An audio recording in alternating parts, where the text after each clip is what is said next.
Yo, good evening, USA, International, Canada, Long Island, aka Strong Island, plus the five spots of Brooklyn, Bronx, Manhattan, Staten Island, and Queens. This is your man and homie, G Money Stacks, aka the Gregonator, your host with the most, misunderstood, lonely nomad, unstoppable independent podcaster, creator, YouTuber, and Queens, New York native, who is also a New York Mets fan from the neck of the woods of Laurelton, Queens, New York. And yes, you're not rocking with me by listening, streaming, and watching the 416th episode of Off the Meat Rack Chainz New York Avenue podcast. Live and direct from StreamYard alongside with YouTube and in the comfort of my room where I record, when I do my recordings, especially this comedy space right here, this comedy platform right here, and yes, YouTube. Make sure you hit that subscribe button alongside with the notifications, so you be in the know on when I'll be on the air via live stream, and when episodes are going to be uploaded to the YouTube channel page. Leave a like and a comment. Alongside with the topics. Tell me how you feel about the topics in each episode, whatsoever. And of course, don't forget to actually leave a review on Apple Podcasts alongside with a 5-star rating. All right. And yes, speaking of StreamYard, if you like to level up on your live streams, whether you are a YouTuber, a podcaster, gamer, whatever you might be, all you need to do is set yourself an account on StreamYard. You can use your email address or your podcast email address to get you in the know on a discount. Yeah. So go to www.streamyard.com so you don't miss out on all the action on the $10 discount. All right. There's some new features that's been featured on the platform, which I will talk about one of them in one of the episodes whatsoever. I may even go over it in one of the upcoming episodes. So stay tuned for that right there. Yes. And my apologies yesterday when I was trying to record episode 416. My internet was acting very, very weird. So I had to actually restart my internet and I had to restart my whole laptop. So I do apologize for the delay that happened, and I will gladly go over some stuff with you today, especially with a quick reminder of an event that's happening in Eisenhower Park, which is in Hempstead, Long Island. I'll talk about that in the remains to be seen segment, alongside with some other fun activities to do for the week, and of course I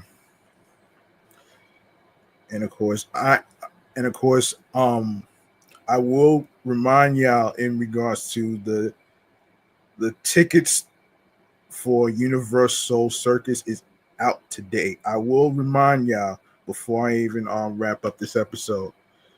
So yeah. So all right. So let's cut to the chase with some transit talk, shall we? Let's cut to the chase with some transit talk in regards to bringing back the alcohol ads. Let's do this.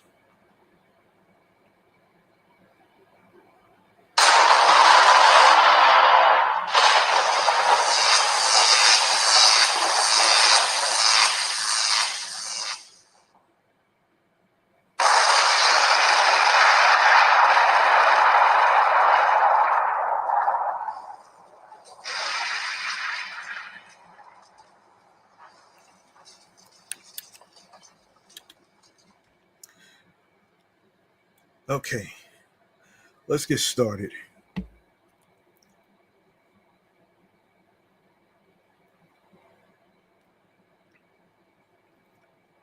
All right, so,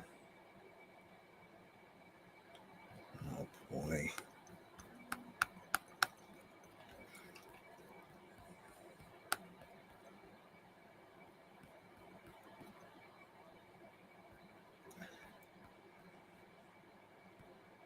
Hold on 1 second, folks.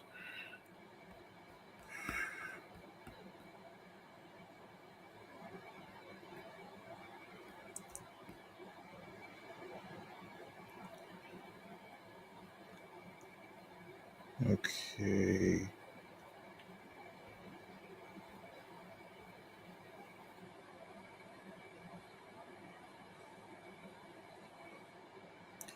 Um,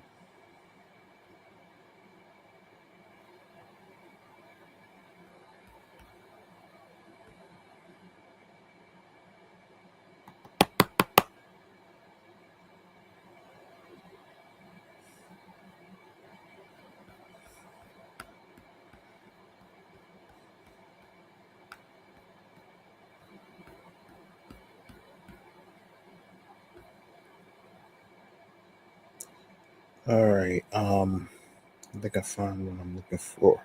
All right. Okay, let's get into this. All right, so here's what's happening according to AMNY.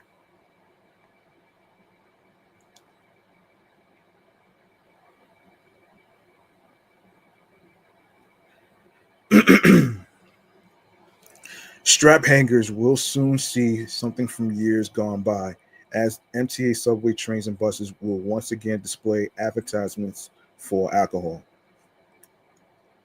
The MTA board voted during its monthly meeting on Wednesday to allow display ads for adult beverages throughout the city's transit system. The practice was banned in 2017 due to concerns about underage drinking and targeted marketing. Per per the vote, potential vendors can now show ads on MTA subways, buses, and around train stations. Ad formats will include digital displays, train wraps, and static displays, all in an effort to drive more financial support to the agency's operating budget.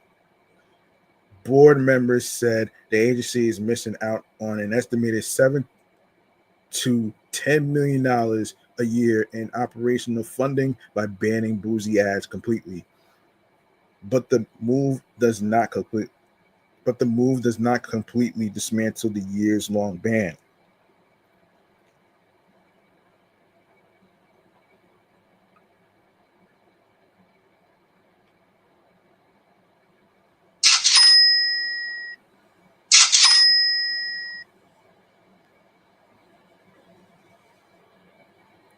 Unlike in years prior, the MTA explained there will be restrictions on when and where alcohol ads can be displayed, thanks to new technology. Digital alcohol related ads will not be shown during typical student commuting hours of 6 to 8 a.m. and 2 to 5 p.m.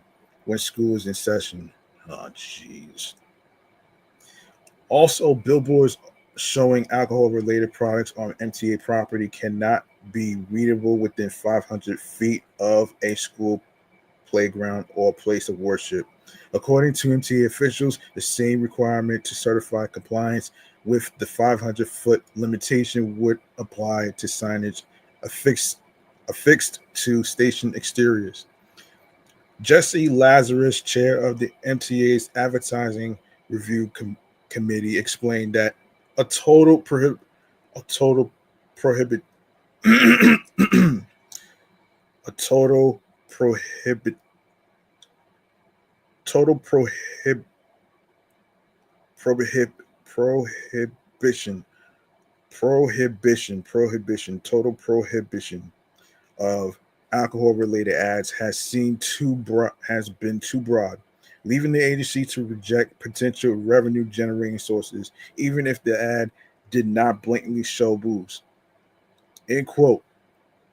One of the things that the committee has been observing is that many of the ads that promote eateries or restaurants that include a glass of wine potentially on the table, we are spending our time rejecting those ads and the subsequent revenue that may come from it, or debating whether the content of the glass is grape juice or wine, said Lazarus, who is also Deputy Chief of Commercial Ventures at the MTA.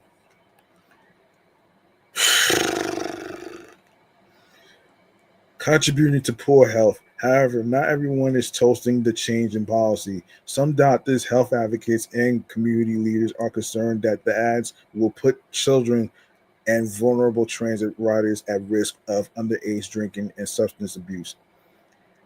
End quote. New York youth are already subject to a variety of marketing on junk foods and substances like e-cigarettes and vapes that contribute to poor health outcomes like obesity, mental health, and substance use disorders, said Charles Moon, MD, co-chair of the Public Policy and Advocacy Committee of the New York State American Academy of Pediatrics. The physician added that kids are more likely to drink when they are exposed to advertisements for alcohol-related products. In quote, in terms of alcohol consumption in youth, research has shown a positive correlation between marketing exposure and alcohol consumption and receptivity, he added. We certainly support public transportation and sustainable funding streams for the MTA, but they should not come at the expense of public and child health. Deanna Nara, PhD, said that the MTA is putting revenue ahead of its responsibility to protect riders, and reintroducing the ads within the transit system undermines health. Meanwhile, the food and alcohol industries spend millions targeting communities of color and low income residents with marketing for unhealthy products, while lawmakers delay common sense safeguards like the Predatory Marketing Prevention Act, Norris said, referencing a New York State Senate bill that aims to cut down on junk food marketing. Enjoying a good beer. In the meantime, some New Yorkers said the ads are not a bother and even called them fun to read. I actually do read train ads and I do enjoy a good beer from time to time, said Tom, a Queens resident. So the ads are no bother to me. Permitted ads must meet the MTA's usual advertising standards. There's more. And this is from Chalkbeat. In 2018, hoping to curb underage drinking, the Metropolitan Transit Authority banned advertising for alcoholic beverages in New York City's transit system.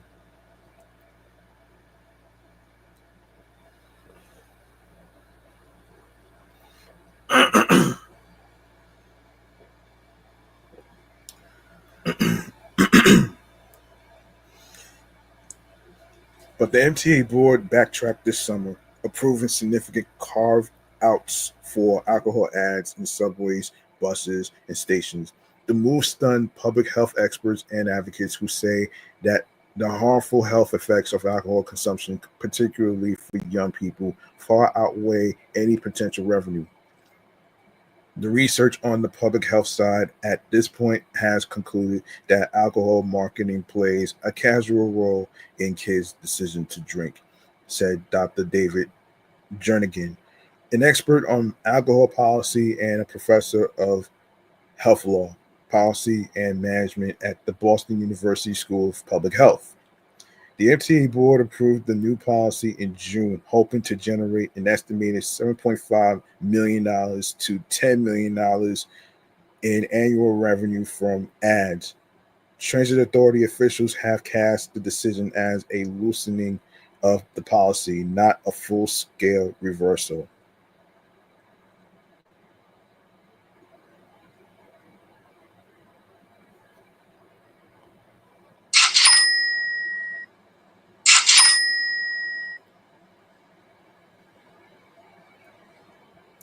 Um, let's see. We didn't reverse the ban, Chief Executive General Lieber told reporters last week. We had adopted a couple of narrowly tailored common sense exceptions to it that make sure that the original purpose of the ban, which remains in effect, is achieved, which is the protection of school kids from exposure to that. Under the new policy, alcohol ads will be permitted on digital displays inside and outside subway stations and within subways and buses, except during typical student commutation hours of 6 to 8 a.m. and 2 to 5 p.m. on weekdays when school is in session, according to documents from the Transit Authority. Alcohol will Alcohol ads will also be permitted on static displays on major commuter rail hubs and stations next to large venues that sell alcohol. They will be allowed on advertising that wraps around the S shuttle train between Times Square and Grand Central, and they will be permitted on billboards. So long as they are not readable within 500 feet of a school playground or place of worship, which is a church. Dr. Michelle Morse, acting commissioner of the New York City Department of Health and Mental Hygiene, told Health Beat her agency is very concerned about the MTA's decision, particularly regarding its impact on young people. We're very worried that this sends the wrong signals, she said. MTA seeks potential revenue. The MTA prohibited tobacco advertising more than 30 years ago and banned marijuana product ads in 2021. When the MTA approved the alcohol ad ban, which took effect in January 2018, Chairman Joseph Loda said that the authority wasn't concerned about making up the lost revenue, an estimated $2 million annually. The city of New York soon followed suit, banning alcohol ads on most city-owned properties, relinquishing about $3 million in annual revenue.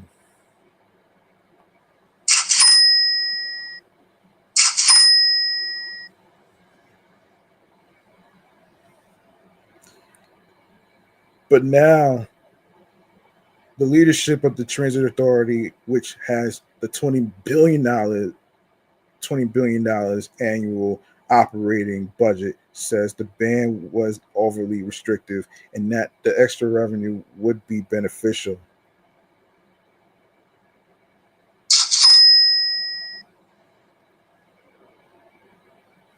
It does help. It really does. Hater, my halt, my halt says, my halt, my halt says. A board member said during a June Finance Committee meeting, um, MIHALTSES. I do apologize for butchering the last name. Just bear with me here. In a statement, MC spokesperson Kayla Schultz said the original policy prohibited ads for restaurants with a glass of red liquid on the table and told sponsors of major sports and entertainment venues where alcohol is legally served to spend their ad dollars elsewhere instead of in the subway stations connected to those venues. The decision has garnered praise from the Distilled Spirits Council, a trade association. Spirits advertising has been a responsible source of revenue for mass transit authorities in other cities, and the ads have been met with broad public acceptance. The organization said in a statement, "We have long maintained that New York City MTA ad ban was misguided and welcomed the opportunity to participate in this market. Research shows harmful public health impacts. Opponents of the policy shift say that any profit to be made isn't worth the harm to public health. Statewide, more than 8,050 New Yorkers die each year due to excessive alcohol use, according to the state health department. A 2010 study found that excessive drinking costs the state $843 per person each year in healthcare costs and lost productivity. Adjusted for inflation, that's more than 1,200 today.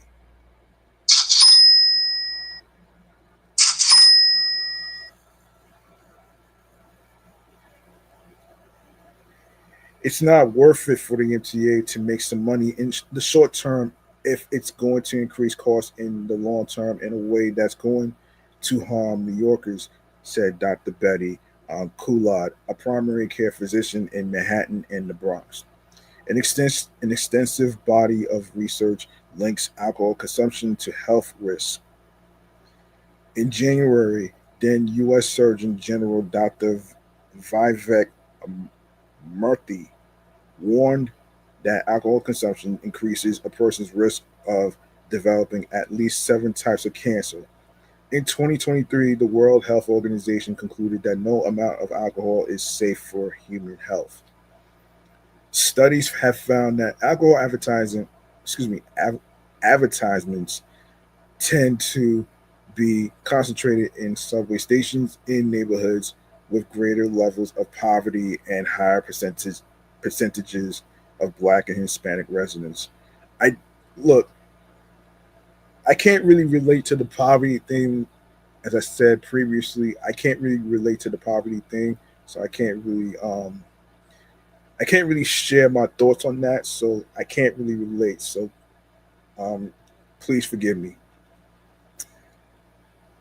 And researchers have established a strong causal link between alcohol advertising and underage drinking.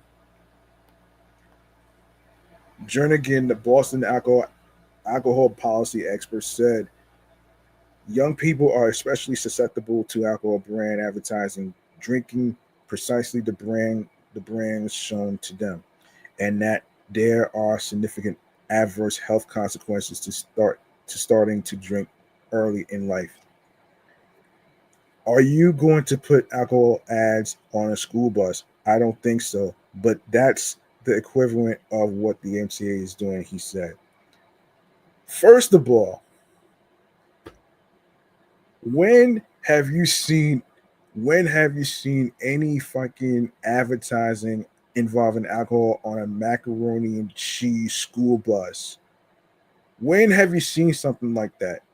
I haven't seen shit like this. Where where and what street have you seen such shit like that? I'll wait.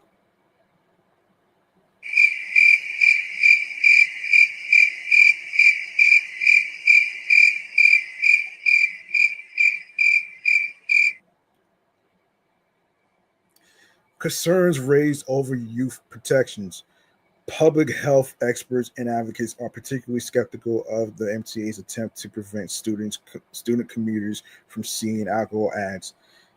You know, that's not going to be possible, man. Young New Yorkers use public transportation day and night, traveling to sports games, cultural events, jobs, and friends' houses, said Dr. Sean Haley, an associate professor of health policy and management at the CUNY Graduate School of Public Health and Health Policy. Partial coverage is not effective, he said. It's not what our children deserve. Robert Pezzolesi, a public health advocate who spearheaded the original campaign to ban alcohol ads, pointed out that the restrictions for young commuters don't apply to half the year when school is out of session, and digital ads, which were just emerging when the initial ban was approved, are now the norm in the subway system with extremely compelling visual imagery made to hold audiences captive. It's not like a magazine where you can turn the page or television where you can change the channel, he said. It's in your face and hard to avoid. Exactly. Exactly. Exactly. I actually agree with this. I agree.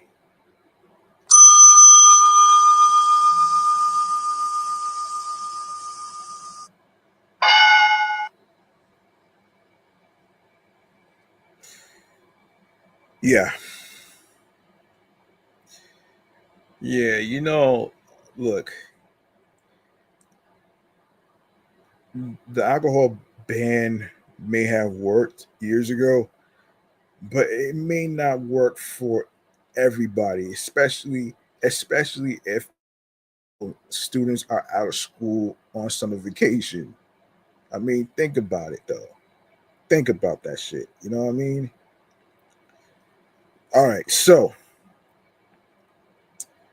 All right, so let's get into this. So, other cities across the country, including Washington D.C. and Boston, have banned alcohol ads only to bring them back.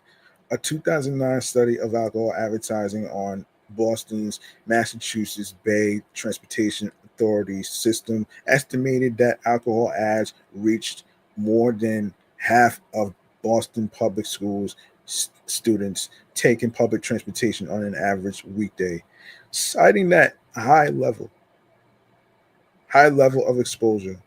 Researchers concluded that the transit authority should ban the ads, which it did in 2012. 5 years later, the ads returned. All right. Next we have this. Um, so this is a little bit of a recap of what went down over the summer of this year. So this is from the Gothamist.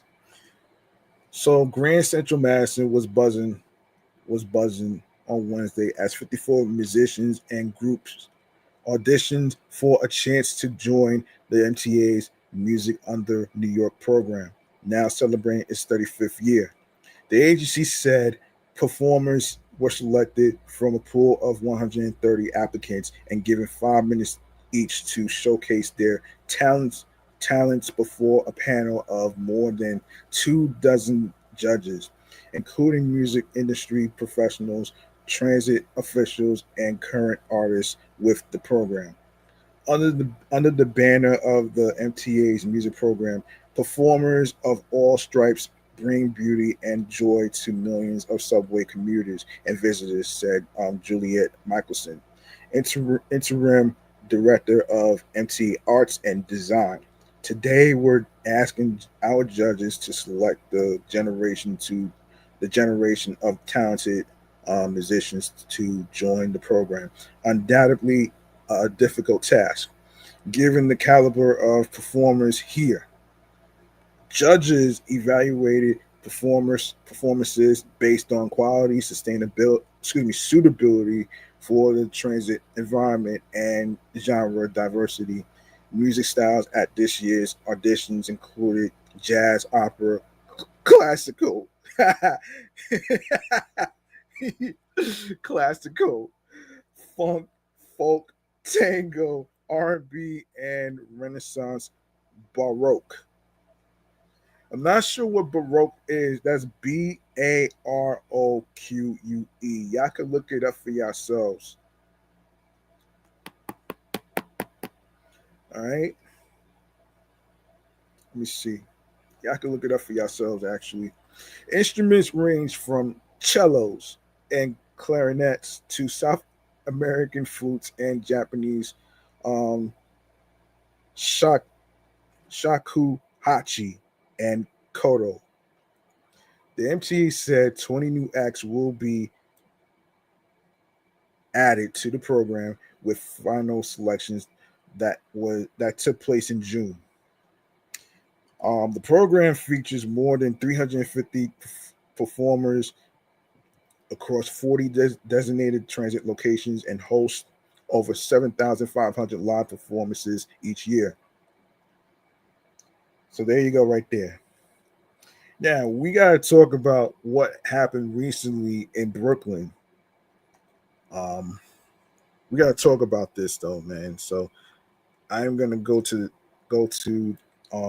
this segment right here, which is chatting all the jazz. And for those of you who may not know, who are new here, who don't know what chatting all the jazz is, this is basically talking about like um, you know, stories that's like trending, like horrible stuff and other topics. It ranges from horrible to other topics in between. So yeah.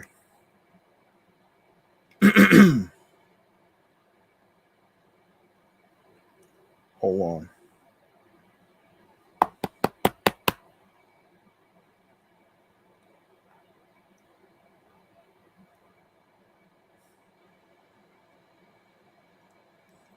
Hold on.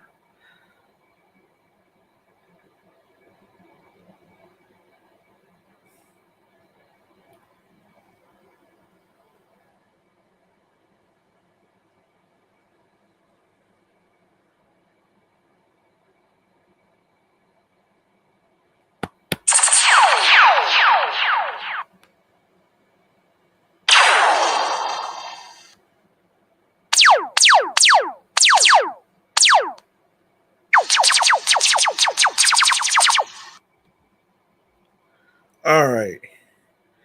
You're probably wondering what happened in Brooklyn, right?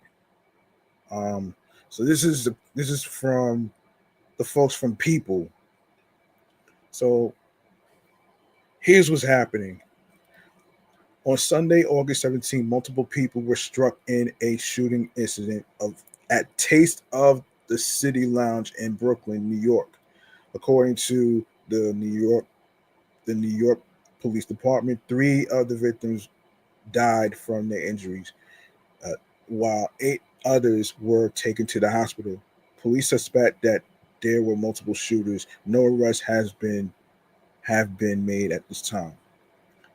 Yeah, at least three people have died and eight others are injured following a shooting at a restaurant in New York City. This started around 3:30 a.m. local time on Sunday, August 17th. Police received multiple 911 calls about a shooting incident at Taste of the City Lounge on 903 Franklin Avenue in Brooklyn. The New York Police Department announced in a press conference.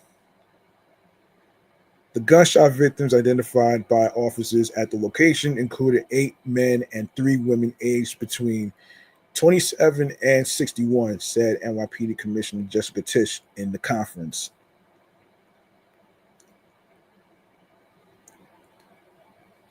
Of the 11 victims, a 27-year-old man, a 35-year-old man, and a third man of an unknown age died from their injuries. The eight remaining victims were sent to local hospitals. Their conditions remain unknown at this time. Police suspect that multiple shooters were involved in the incident. Detectives are examining CCTV footage from the location to determine those who were involved in the incident. Wow. Wow. This is crazy, man. This is a crazy ass fucking world we're living in right now.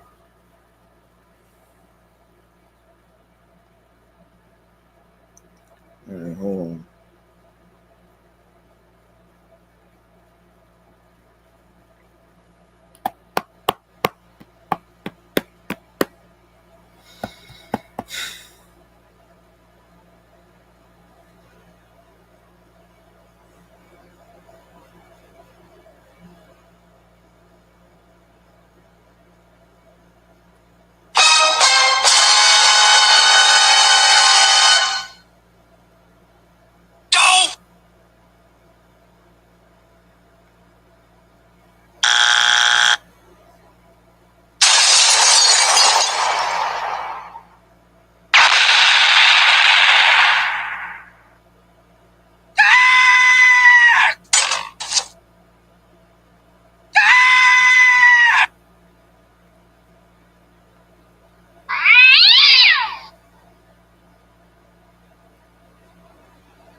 Okay. All right. So,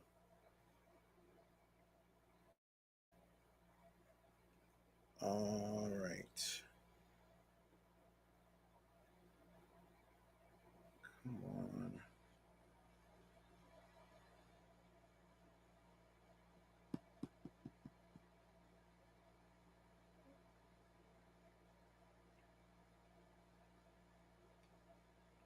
All right. So,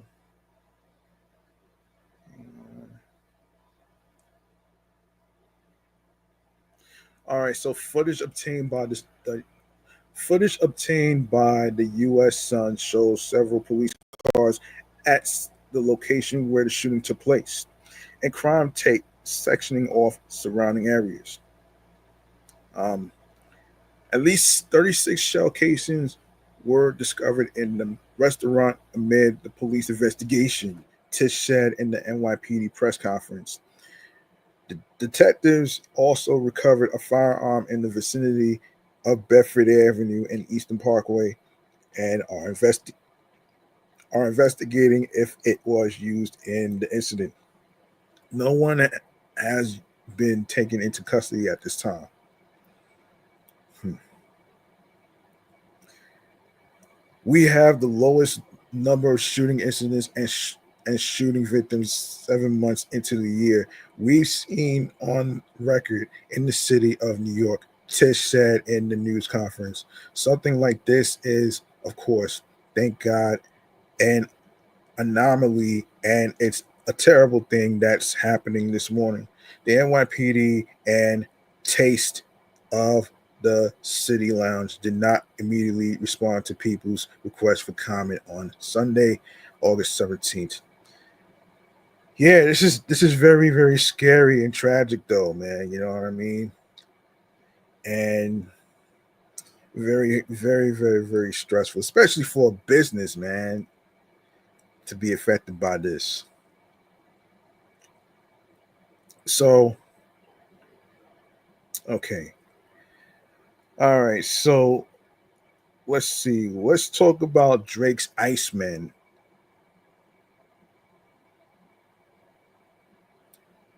Let's talk about Drake's Iceman album. Okay, according to Hip Hop DX, Drake is Drake is expected to drop his highly anticipated next album, Iceman, later this year in October or November. So there's no specific date quite yet. So you just gotta wait and see. According to former NFL quarterback Johnny Manziel, he claimed he had the inside track on when the album was coming out. He said, in quote, soon, probably around the end of October, maybe early November, birthday coming up, coming back to Texas after that. I'm going to take him to a game this year. He's going to Aggieland. Drake has yet to reveal a release date for Iceman, but has already released two singles from the project. The most recent of which failed to make any real dent on the Billboard charts that Drake has ruled over for the last 15 years. Which one is a collaboration with British rapper Central C, but it has failed to cause a stir among fans as it has been unable to crack the top 20, debuting at number 23. The song was initially tracking for a top 10 debut, but the track lost momentum on streaming, leading to his worst charting official single released since 2017's Signs. The lead single from the album, What Did I Miss, has also fallen outside the top 30 after just 4 weeks on the chart after its debut at number two. Drake recently spoke during a tour stop in the Netherlands where he where he claimed that he was a good person. He said to the sold out crowd, and quote, I didn't get here by being a piece of shit. I didn't get here by being a snake. I didn't get here by being a dickhead. I got here by being good to people, being nice to people, and my karma is straight. That's why I'm still on stage in 2025. Drizzy has also repeatedly teased the arrival of Iceman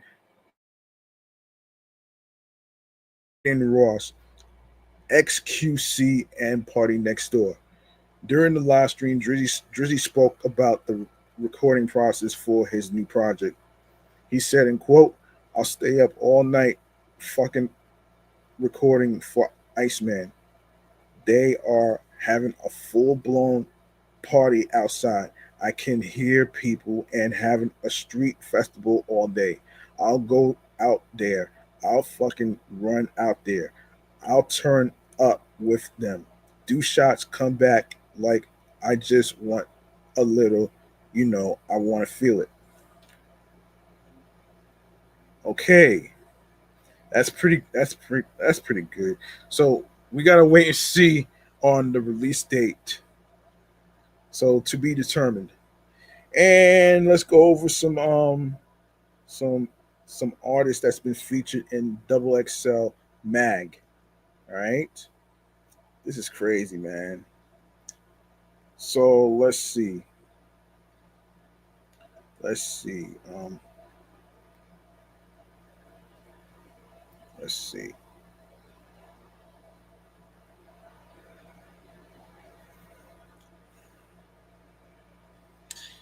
Let's see.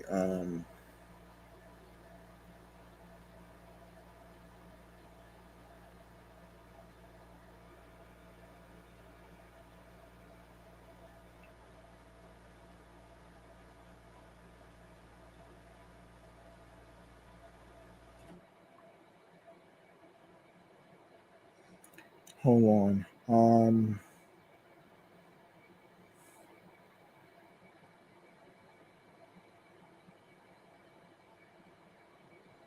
All right, so here is the list of the 2025 Double XL freshman class artists and producers. So let's start with Ray Vaughn, Baby Chief Doit, no Baby Chief Do It, um, EM Tripling, 1900 Rugrat, oh shit, Samara Sin, Ian, um, G Lo, Low Shimmy, Laser Dim 700, YTB Fat, Nino Paid, 10th spot winner EBKJ Bo. Cardo got win. Oh shit. Oh my gosh, man. I swear people coming up with nicknames for themselves, man. Um I I, I wouldn't even call it I would not even call it stage names. They're nicknames that they give themselves though, man. Like let's yeah. So yeah. All right. All right.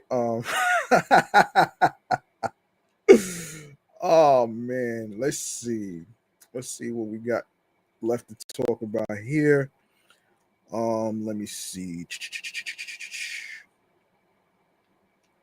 So Shrek 5 got delayed not once but twice. And you're probably wondering why, right?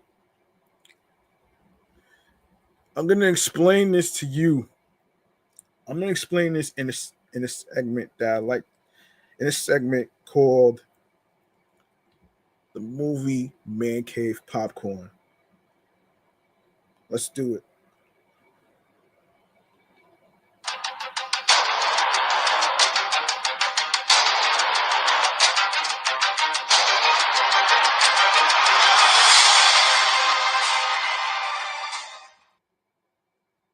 Here's what's happening with Shrek 5 being delayed.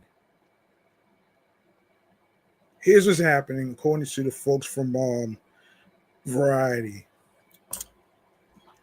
Hold on, give me 1 second.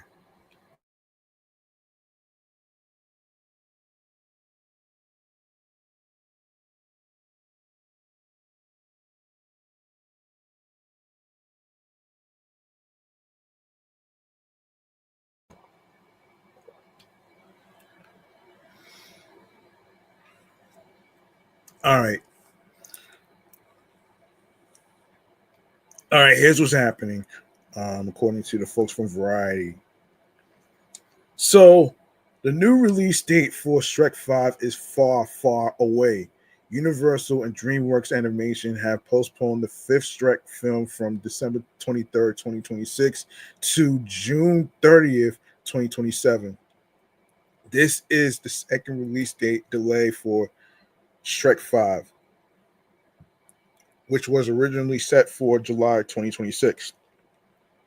The studio didn't give a reason for the holdup, but Universal has fielded outsized success with animated fare, such as Despicable Me franchise, How to Train Your Dragon, and the Super Mario Brothers movie in summer months.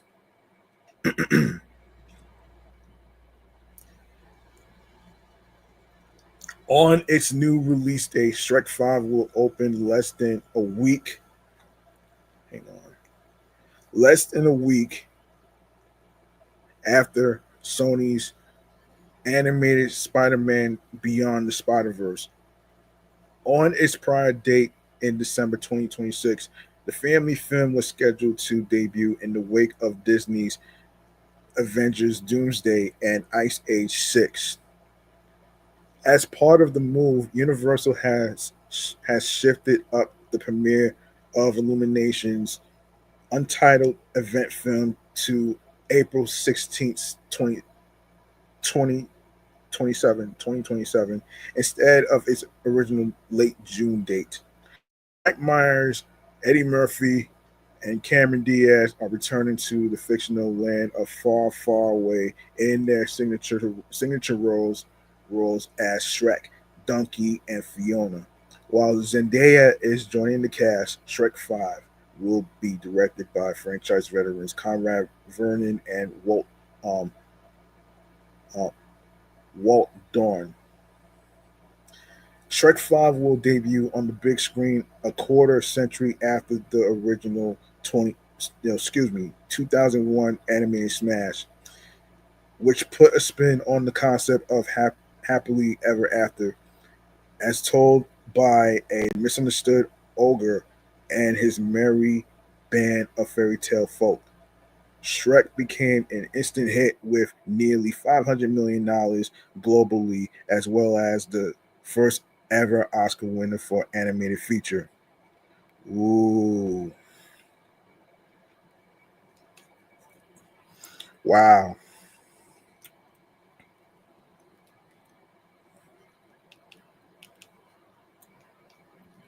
wow. Um, hold on.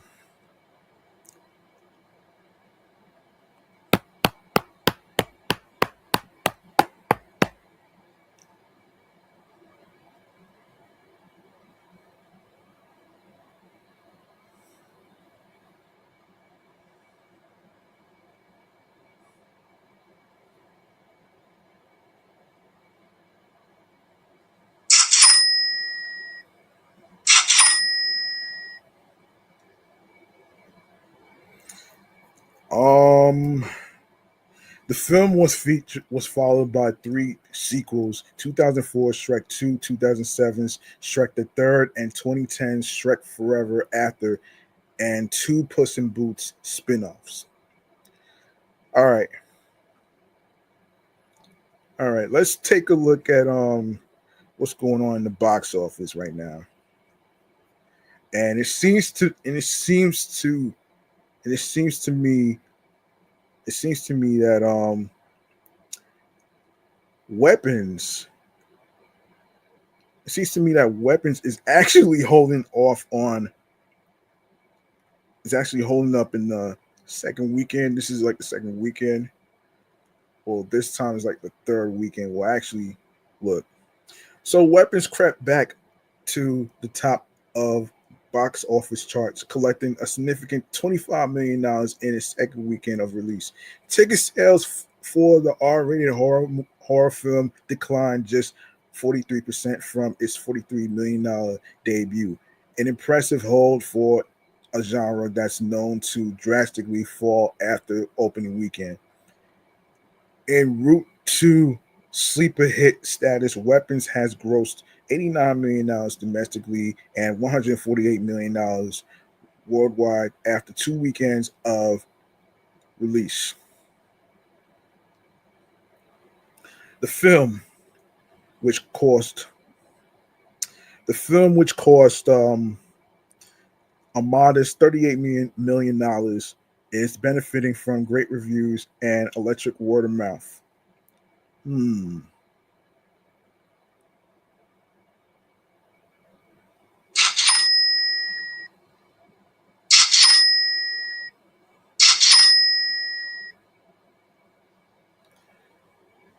Yeah. All right. So it's the fifth consecutive hit for Warner Brothers, following a Minecraft movie, Sinners, Final Destination, Bloodlines, and Superman.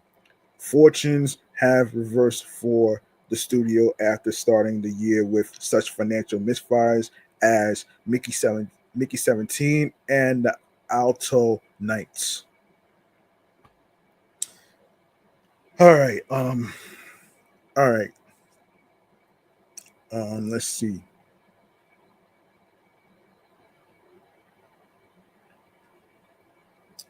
All right. Let's see.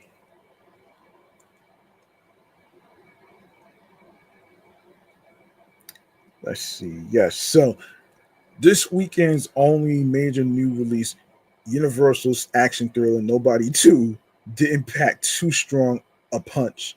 The film, starring Bob Odenkirk as a seemingly mild mannered dad who actually kicks ass and takes names, landed at number three with $9.2 million from. Sorry about that. Sorry about that. Um, yeah, $9.2 million from 3,260 North American theaters. Um, that's just barely ahead of its predecessor, 2021's Nobody, which debuted to $6.8 million domestically, while cinemas were just starting to reopen and playing to limited capacity at the COVID.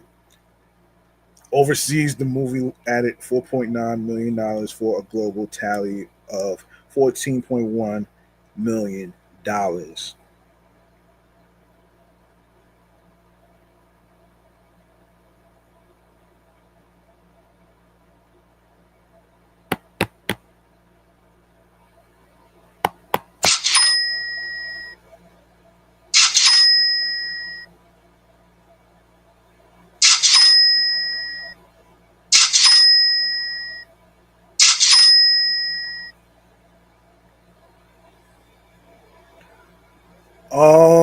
Let's see.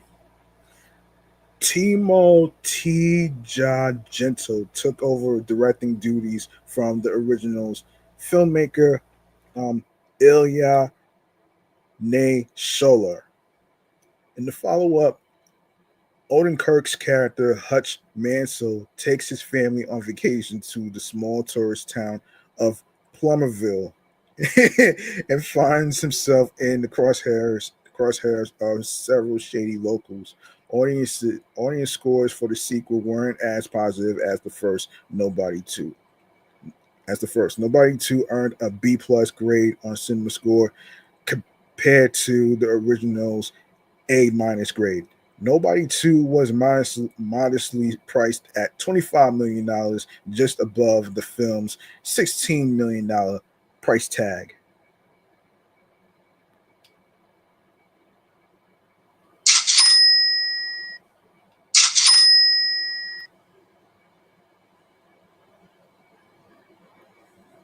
Nobody One cost very little to make for a studio action picture and was comfortably profitable, says analyst David A. Gross of Franchise Entertainment Research. Nobody 2 is an opportunity to earn a few more dollars without a lot of risk. At its price, the picture should make money. In second place, Disney's Freakier Friday also enjoyed a solid second weekend with $14.5 million from 3,975 venues, a 50% decline from its opening. The PG sequel, reuniting Lindsay Lohan and Jamie Lee Curtis as mother and daughter who swap places, has earned $54.6 million in North America and $86.3 million worldwide after 10 days of release. Another Disney film, the Marvel superhero adventure, The Fantastic Four First Steps, plunged to the number 4 spot with $8.8 million in its fourth weekend of release. After a promising $117 million bow, Fantastic Four has been quickly losing steam at the box office, with ticket sales at $247 million in North America and $468.7 million worldwide after 4 weekends. Those returns are above this year's prior Marvel entries. February's Captain America Brave New World, $415 million globally, and May's Thunderbolts, $382 million globally. But after a rocky post-slamdemic stretch, this performance doesn't yet signal a return to box office glory for the Marvel Cinematic Universe. The Bad Guys 2 rounded out the top 5 with $6.9 million in its third outing. Universal and DreamWorks Animation's heist comedy has generated $56 million domestically and $117 million globally. By comparison, the first Bad Guys was a slow and steady hit with $250 million over the course of its entire run. In sixth place, Superman added $5.3 million in its sixth weekend in theaters. The comic book adaptation from Warner Brothers and DC has grossed $300 million in North America and $594 million worldwide to date. In a matter of days, it'll become one of the 6 films this year to cross the $600 million mark. Elsewhere, Sydney Sweeney's crime thriller Americana cratered with $500,000 from 1,110 locations for a dismal start in 16th place. yo, maybe Sydney Sweeney should stick to the jeans. Maybe she should stick to the jeans and the fucking bath water soap. Oh man. You know what the crazy part is? Sydney Sweeney decides to do skydiving. She jumps out of a plane. I was like, yo, oh my gosh, man.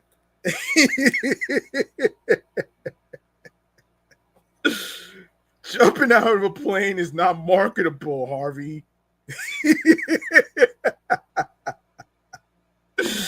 Oh shit. Oh man, that's ridiculous, man. Anyway, it's one of the worst openings in history for a film that landed on more than 1,000 screens.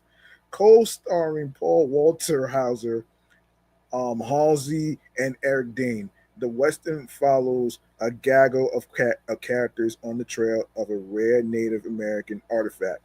Lionsgate acquired the film at South by Southwest in 2023 and pre-sold international rights, which helps to recoup losses for underperforming theatrical releases. The film was made in 2022 and finished in 2023, so it's been sitting for over 2 years, says Gross. Time to get it out. Move it through its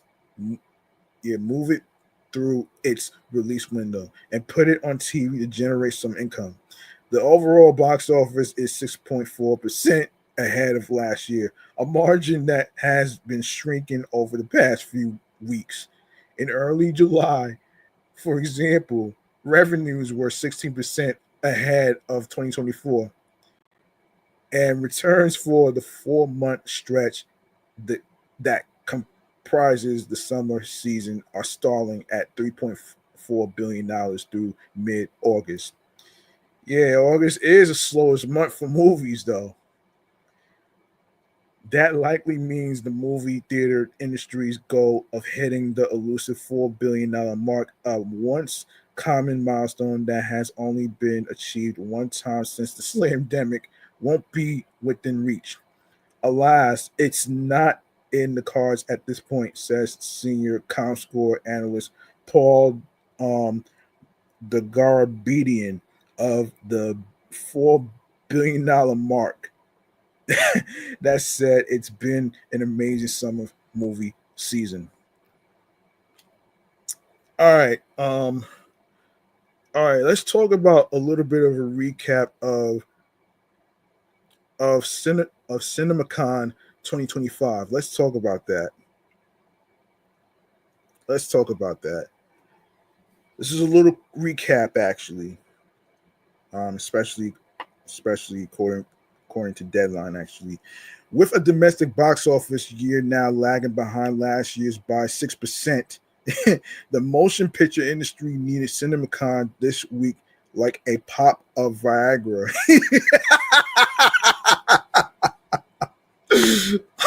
Oh man. Oh man. Really? Viagra?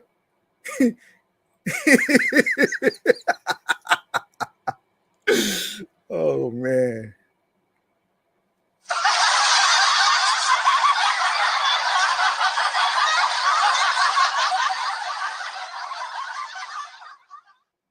Oh man. All right, here are the takeaways from Las Vegas. There's still a belief that theatrical can work.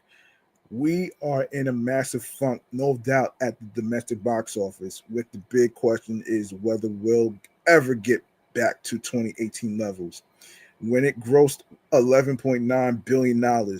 However, what was clear coming away from the studio exhibitor Love In at Caesar's Palace was that the studios aren't bailing on theatrical theatrical. They delivered the stars, they delivered stunts. We'll get into that with a robust lineup of product, including Avatar, Fire and Ash, Superman, Jurassic World, Rebirth, Ballerina, Lilo and Stitch, Mission Impossible, Final Reckoning, to indicate that better days are ahead.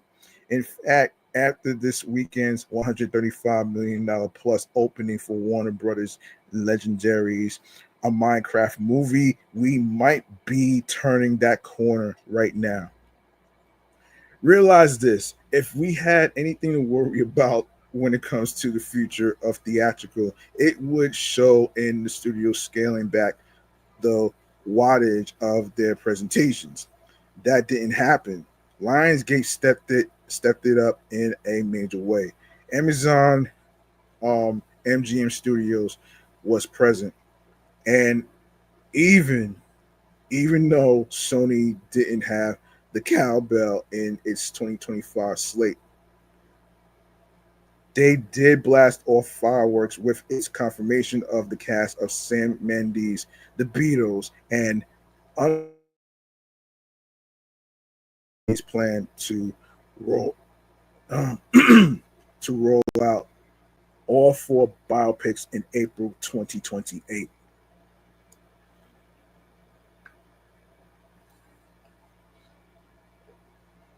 Mm.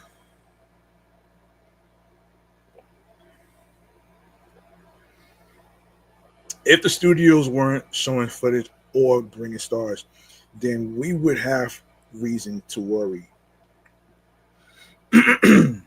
When it comes to a studio asking talent to show up, the press doesn't realize what a big deal that is. When studio publicity asks a star upfront for something, there's always another thing that will get subtracted from them in the long run down the road towards a movie's release. And it costs a ton of money to send talent. With Tom Cruise, Scarlett Johansson, Jenna Ortega, Leonardo DiCaprio, um, Ana de Aramis. Hold on. Ana de Armas, Glenn Powell, Chris Pratt, Ariana Grande, Cynthia Erivo, Zoe Saldana, and many more in attendance.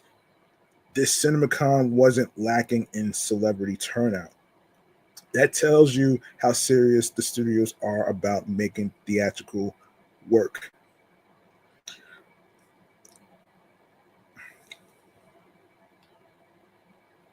Studio Flax always love to ask, what did you what did you think of our presentation? Was it wasn't ours the best? For me, it's a personal aesthetic. I was particularly excited to see footage from Warner Brothers' biggest swings. Paul Thomas Anderson's one battle after another, and Maggie Gyllenhaal's The Bride. And boy, do they look like a lot of fun. Jesus, ain't Ryan Gosling hysterical? That's just organic. You can't plan that. During his session for Amazon MGM Studios um, project Hail Mary, he quit. I put the not in astronaut. I've never done a spacewalk. I can't even moonwalk. And relay how the pick was meant for the big screen. We tried to put it on a TV once, it wouldn't fit. If there are a few quick notes, sure, Sony would have liked to have seen more. Amazon MG Amazon MGM Studios had the latest slot ever for a studio presentation from 8:15 p.m. to 10 p.m. It wrapped at 9:45 p.m. on Wednesday.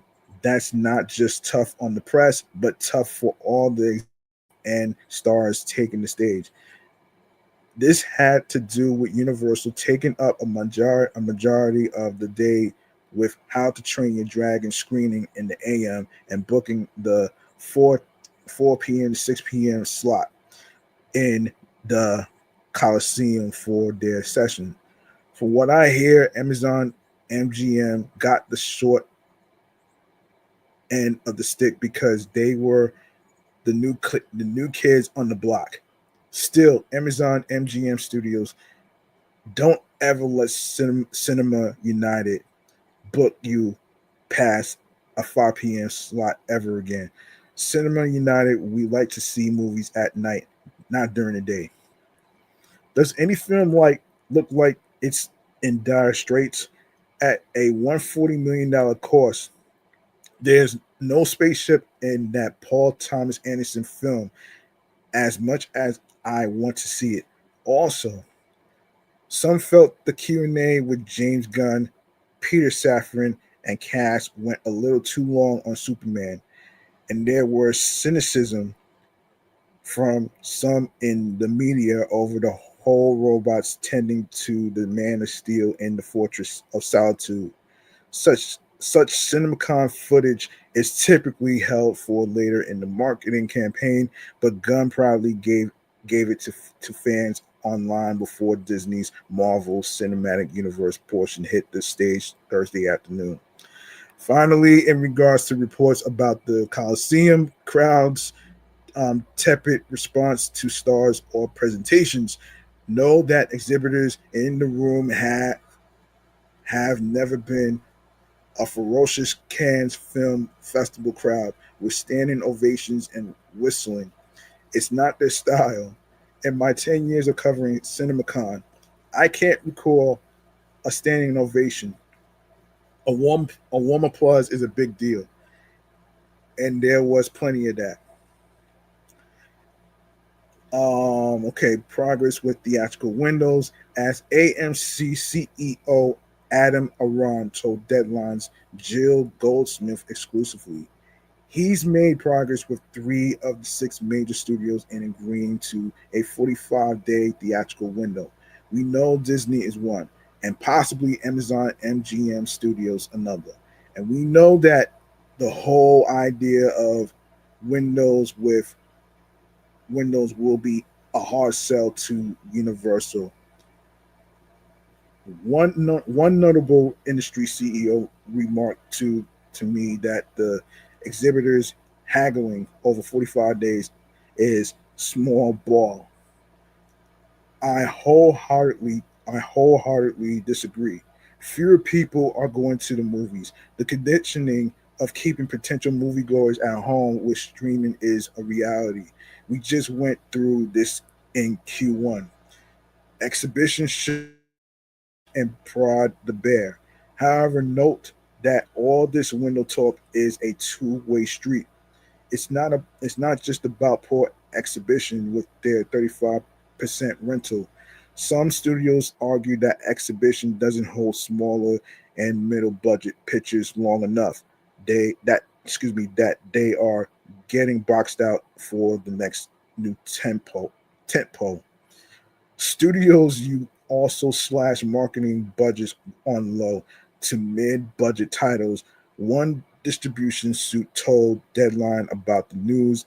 Adam Aron guaranteed me a 45-day exclusive window, and I'll go talk to my bosses. When it comes to social media during presentations, Disney gets it, but the rest of the studios are clueless.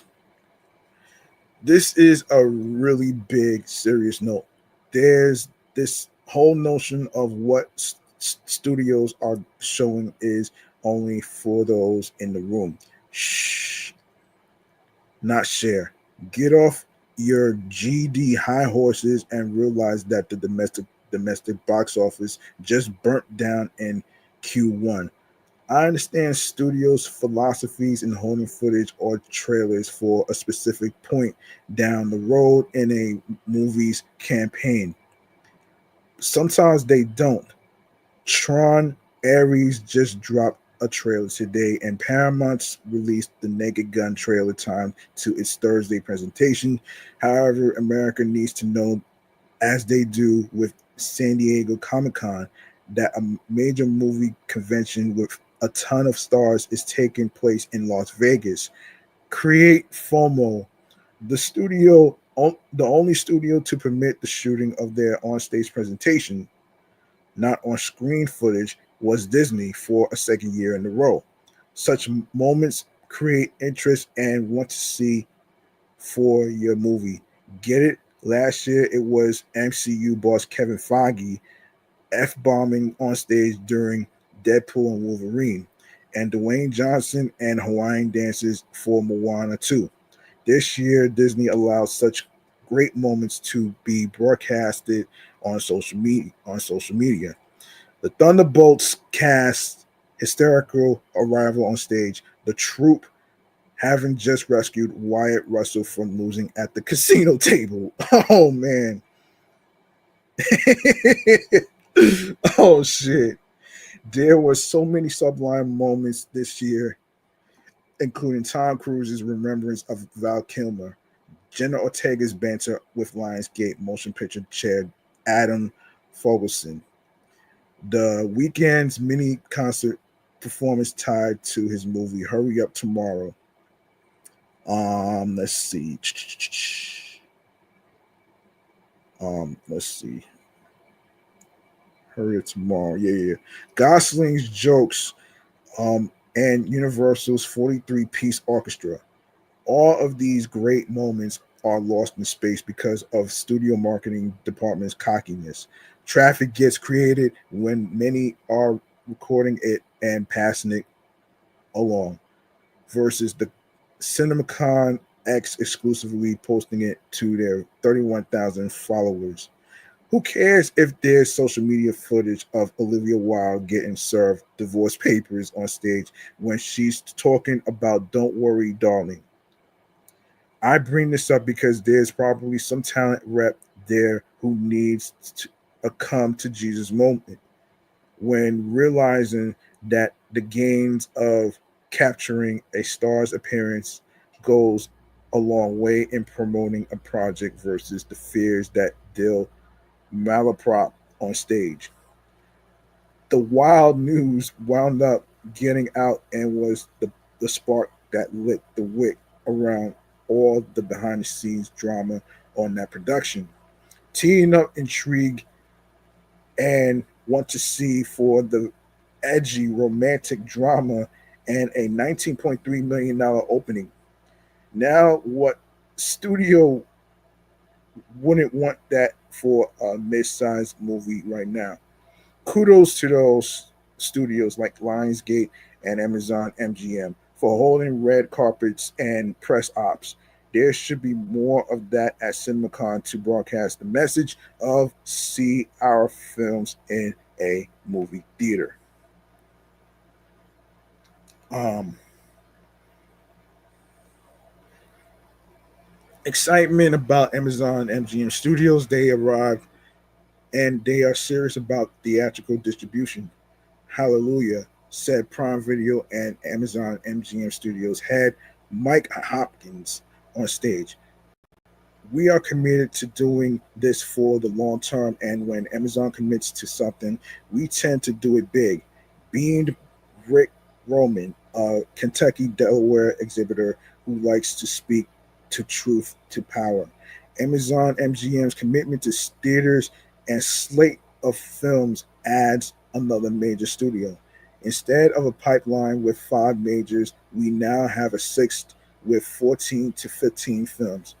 It is a 20% improvement in filmmaking power. Cinema United, it's time for a change up in venue and improved press accommodations and tell security to calm the hell down. Our final notes are for you, CinemaCon. We know there's a lot of passion when it comes to planning this event, and there's a lot of passion from us, the media.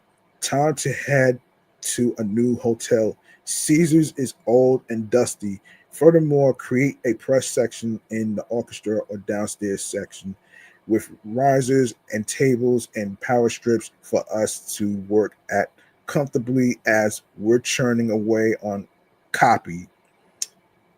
This is actually very doable. Warner Brothers had this set up in place when it did an HBO Max launch pre-COVID on the Burbank, California lot. Lastly, CinemaCon Security's treatment of the press is uncalled for. There were reports that another major trade editor had a dust up with security involving a cell phone. I've been there in previous years, so I feel for them. In fact, sometimes security doesn't get it that laptops are allowed to be open in the press section during presentations. They were a little wild with the green laser pen on day one. Last year, another editor was taken aside by security and asked to delete photos off his cell phone. Here, my fellow colleagues were harassed as we were finishing some last minute details on stories after a panel. We were told if we didn't clear the press area ASAP, we'd be removed, like we were Abby Hoffman or something. We're at CinemaCon to cover your event, Cinema United.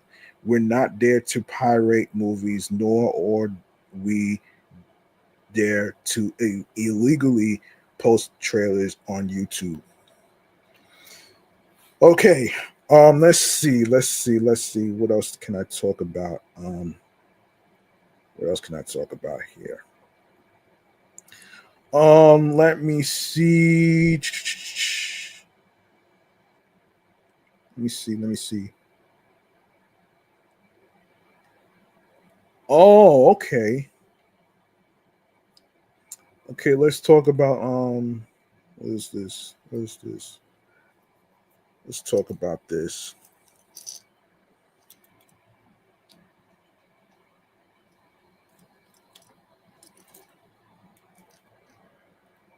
Um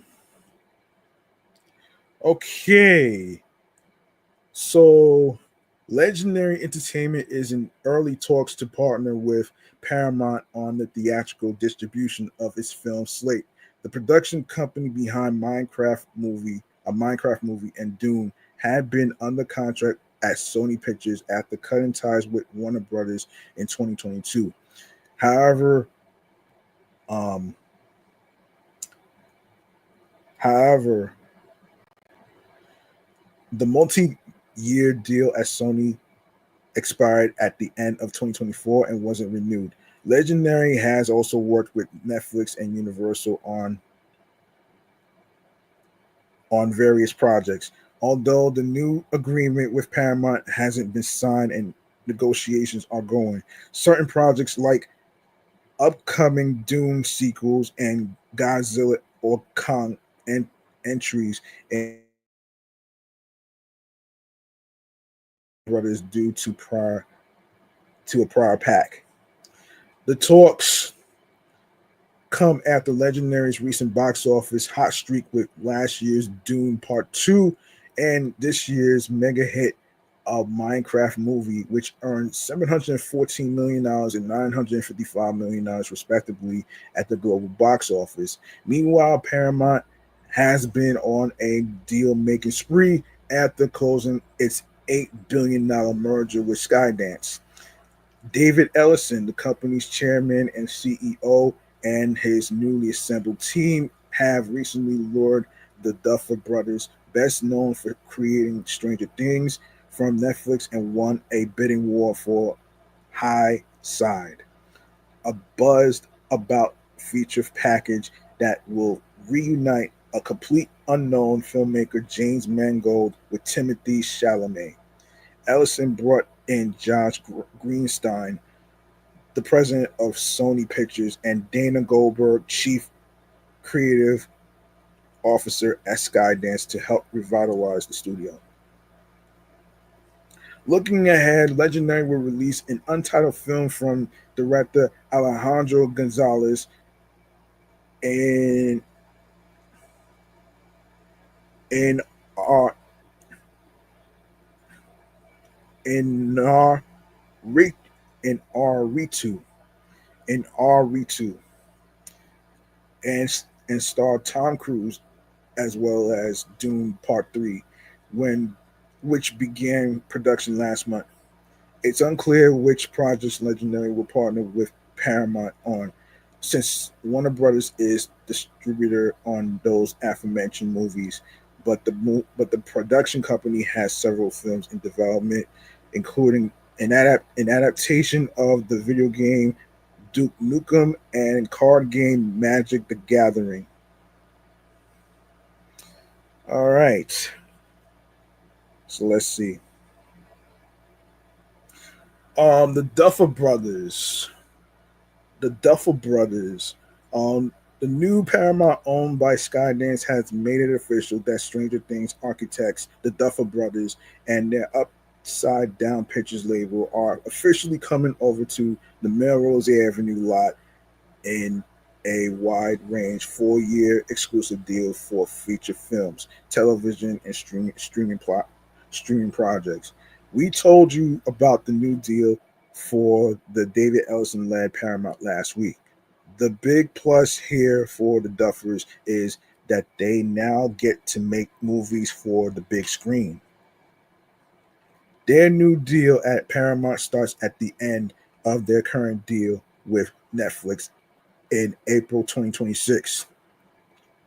At the end of their Netflix deal, the Duffers will remain involved in Stranger Things and other existing projects in development at the OTT service.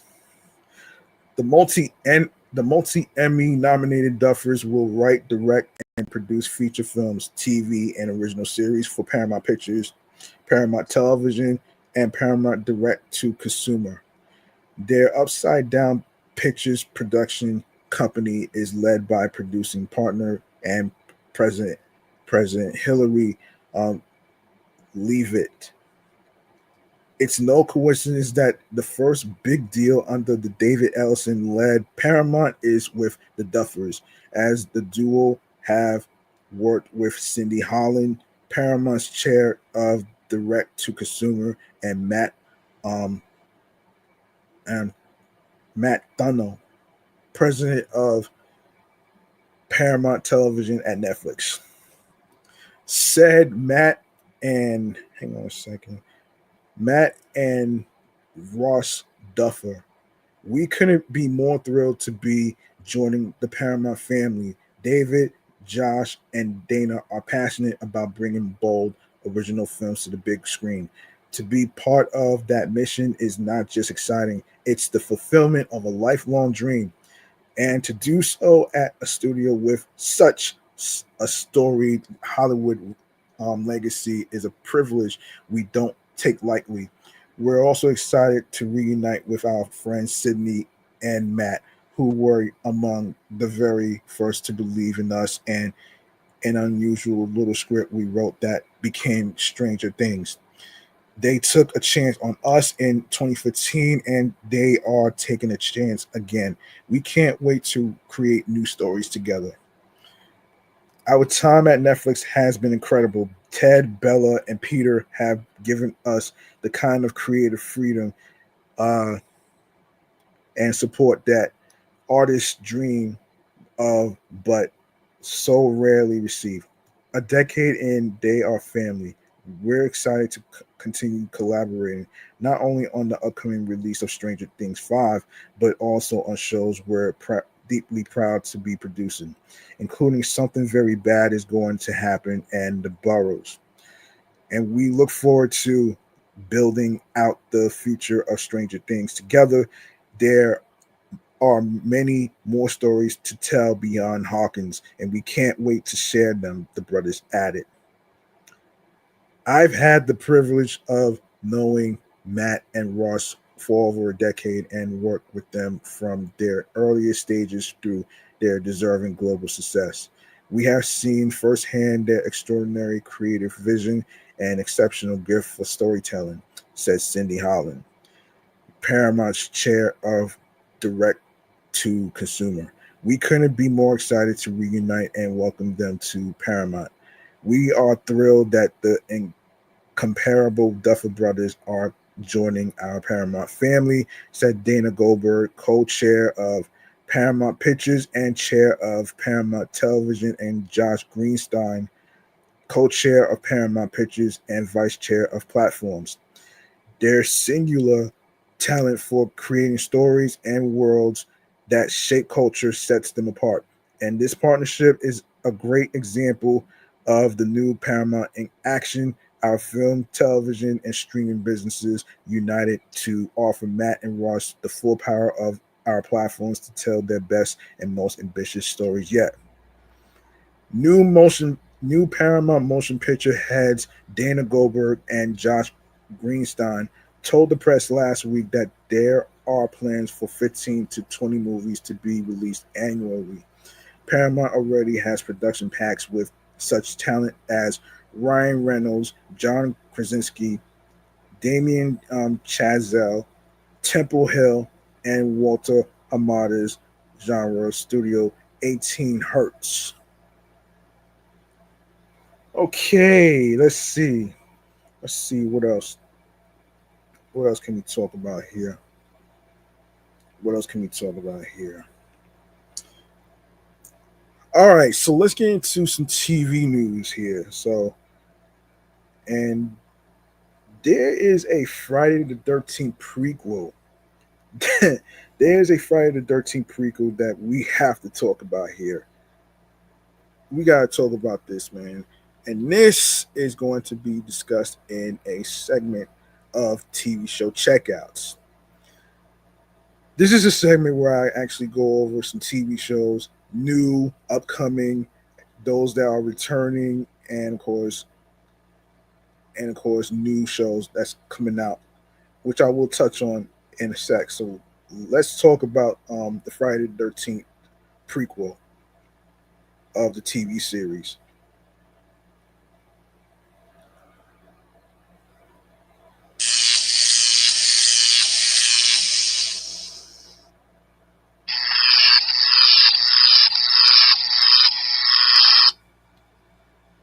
All right. All right, here we go. Here we go. All right. So this Friday the 13th prequel is called Crystal Lake. Let's talk about it though, man. let's talk about it. And this is from the folks from hold on a second here. This is from the folks from hold on a minute. Wait. No, that's not it.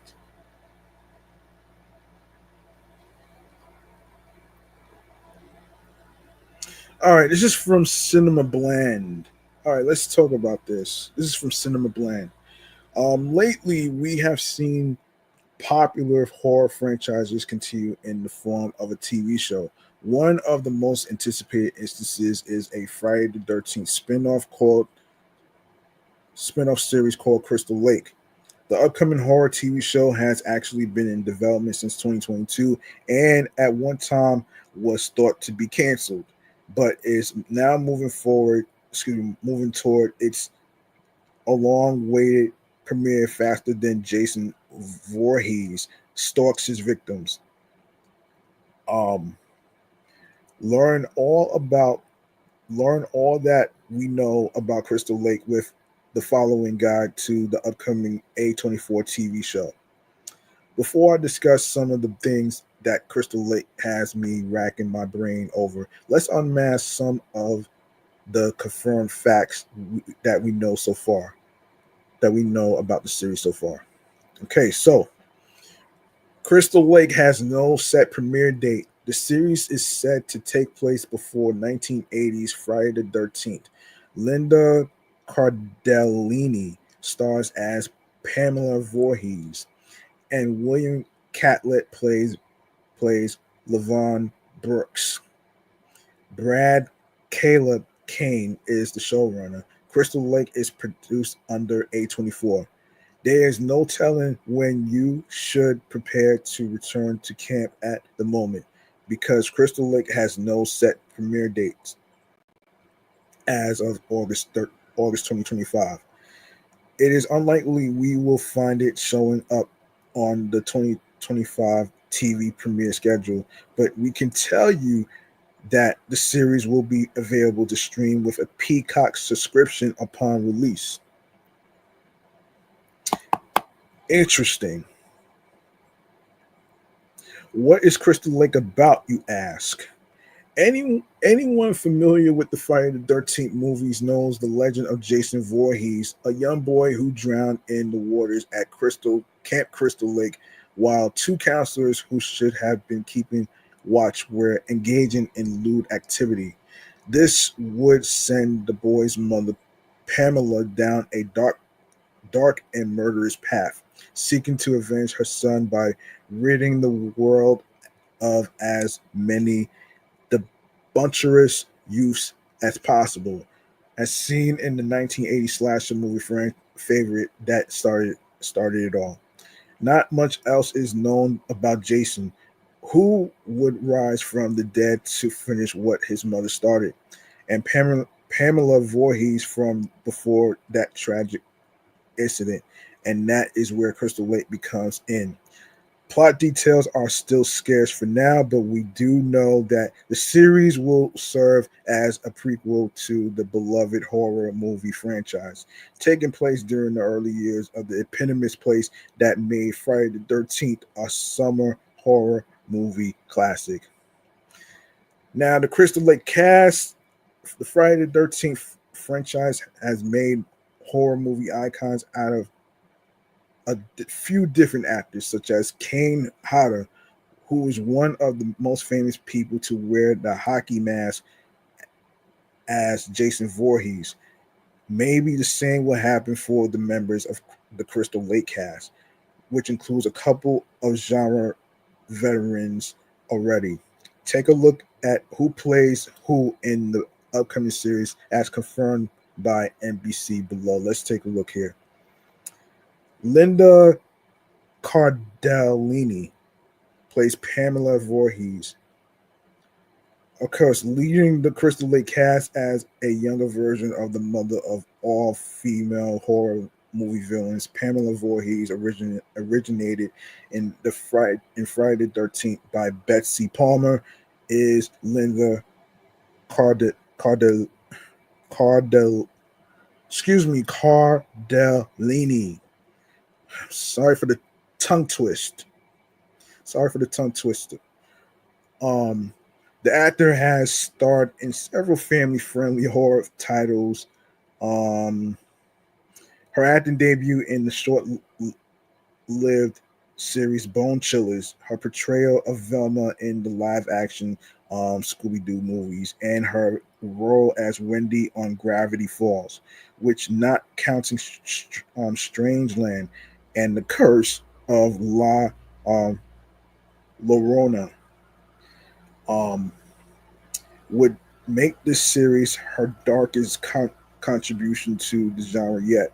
The three-time Emmy nominee is also known for beloved TV shows like Freaks and Geeks and Netflix's Dead to Me, hit movies like Legally Blonde, excuse me, and Brokeback Mountain, and for playing two different characters in the MCU, Laura Barton and Guardians of the Galaxy Volume Three's Lilla.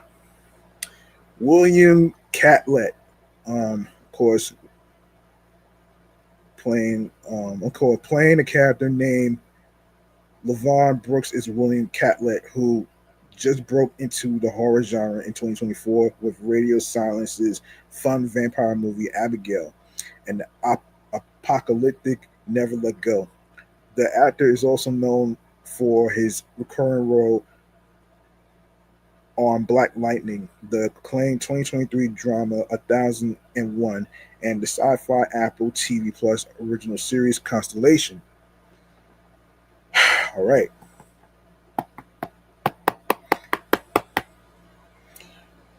Let's see. As Brianna Brooks, we have Devin Kessler, who is best known for Godfather of Harlem, which serves as a prequel to 2007's American Gangster. The period crime series is only her third acting credit, following the 2019 drama Yes and a 2024 short film called Juicy. Cameron scored, excuse me, Cameron Scogins, who plays Dorf on Crystal Lake, does not have much horror on his acting resume, which includes CMT's Nashville, a recurring stint on Shades of Blue, and a voice role from the hit video game Red Dead Redemption 2. However, he did work behind the scenes of 2023's The Exorcist Believer and is credited as providing additional voices for the 2024 thriller Cattle Lake. Gwendolyn Sunstrom is a young up and coming actor appearing on Crystal Lake as Grace, who might be an attendee at the titular camp. She made her acting debut in the 2025 drama I'm Beginning to See the Light.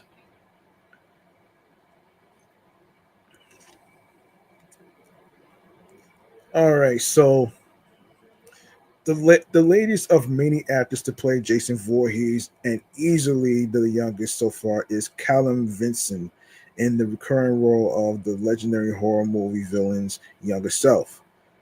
The child actor is already a scream king in the making, having starred in another horror TV show called Chucky, which continues the Child's Play franchise. Vincent is also known from voicing Piglet on the two recent iterations of the Winnie the Pooh franchise. The Peacock original crime miniseries Long Bright River, and one of the best episodes of Poker Face Season 2.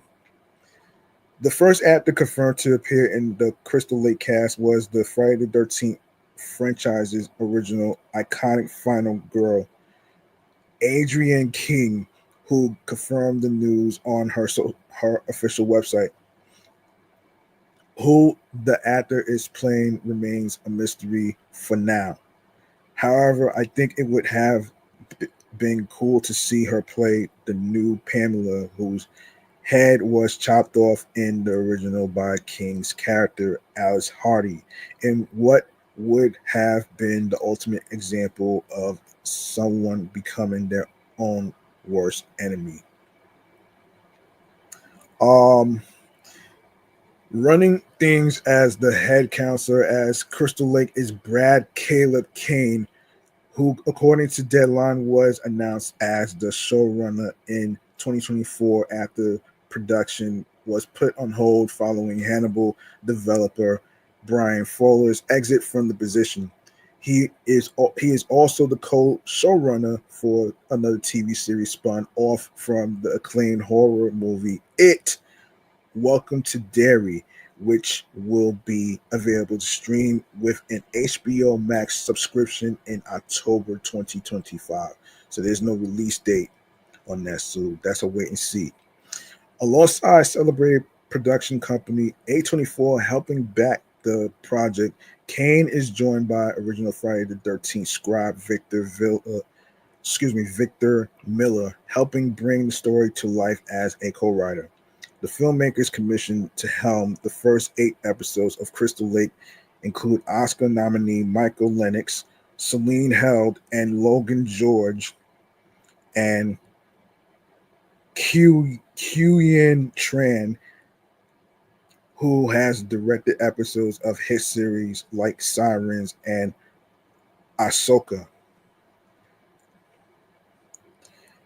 There's a new Friday the 13th movie in the works. Counting 2003's Freddy vs. Jason, there are 12 Friday the 13th movies, which makes Crystal Lake the lucky 13th um, installment of the franchise. However, fans can also expect to see a 13th feature on its way. As reported by Bloody Disgusting Horror Incorporated, Vice President Robbie um, Bar Barsamian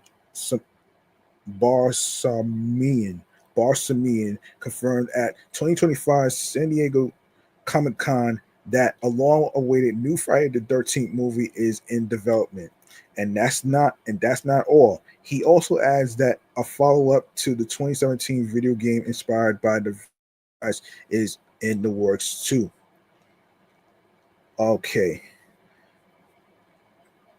because we still know so little about Crystal Lake, I have a few questions about that have been cutting away at me lately.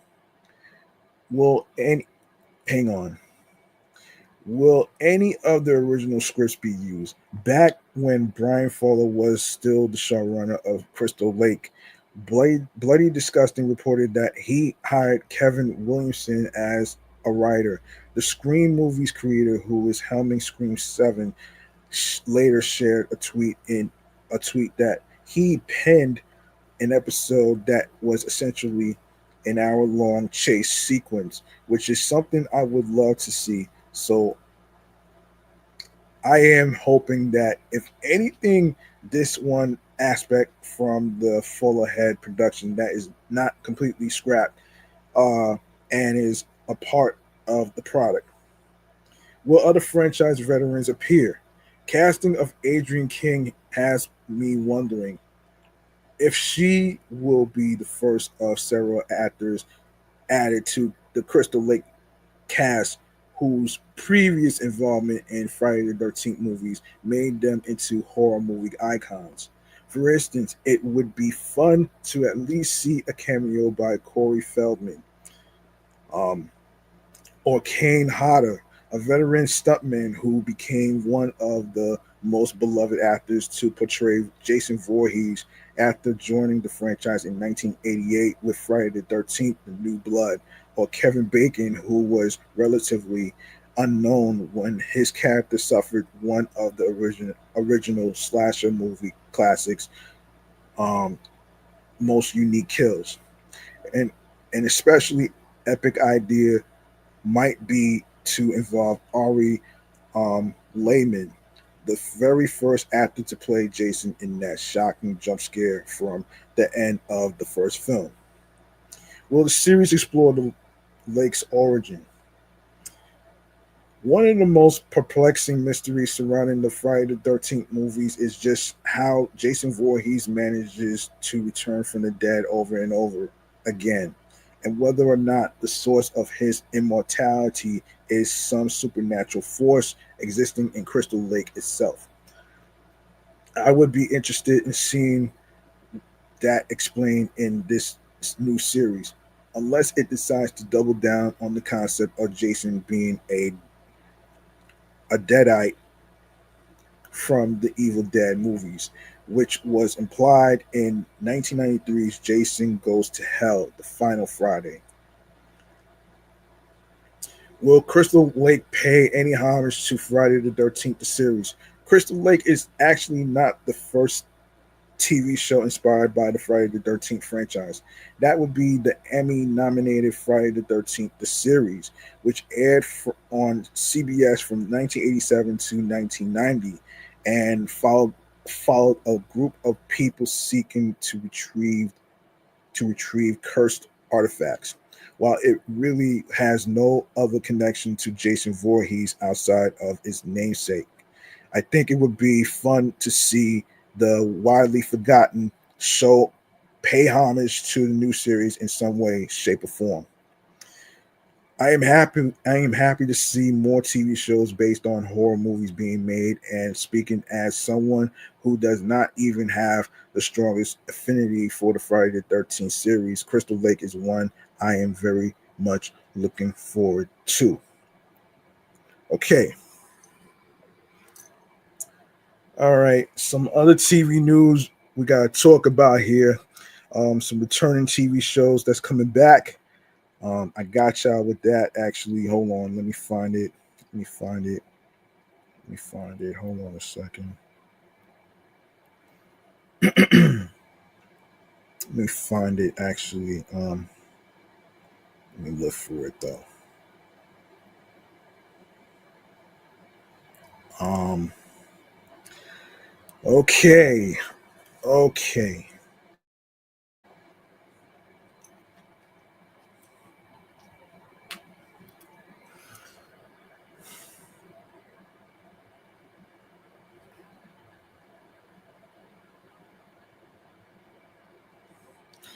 All right. Where did I leave off last time? Yes, I did leave off on yeah, I did leave off on September 9th. Yes, because I talked about the other shows that's coming back in September 8th. In the previous episode that I did that involved the new host of Derek Huff for Extra TV that's coming out September 8th. So just mark your calendars. All right, so September 9th, Only Murders in the Building on season 5 on Hulu, Kiss or Die, new comedy series on Netflix, Thirst Trap, The Fame, The Fantasy, The Fallout, new docuseries on Paramount Plus. Don't Date Brandon, new docuseries on Paramount Plus. Seen and Heard, the history of black television, um, HBO new documentary series. The Tech Bro Murders, new docuseries on ID. Guts and Glory, new drama series, Shudder. September 10th, The Girlfriend, Prime Video, new drama series, Haluva Boss, Prime Video, seasons 1 and 2 of YouTube animated series. Tempest, Hulu, new drama series. The Dead Girls, new drama series, Netflix. AKA Charlie Sheen, new documentaries miniseries on Netflix. Um, Mussolini, Son of the Century, new drama series on Mubi. No idea what that is. Y'all can look it up for yourselves. Big Cats 24/7 season 2 on PBS. Whale with Steve Backshow season 2 on PBS. Sacred Planet with Golnaz Khan, new new docu series on PBS. The Hard Acres season 1 of the British drama series on BritBox.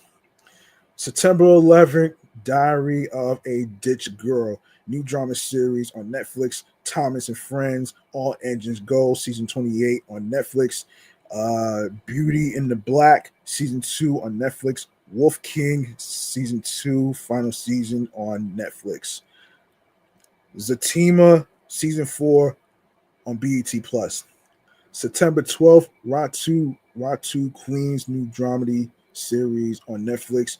You and Everything Else, new drama series on Netflix. Beauty and the Bester, new docuseries on Netflix.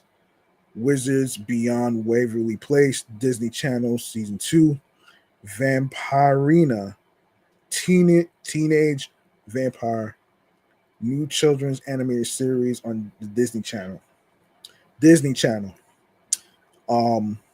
September 13th, Notre Dame football, season 35 on NBC. Cold Justice, season 8 on Oxygen.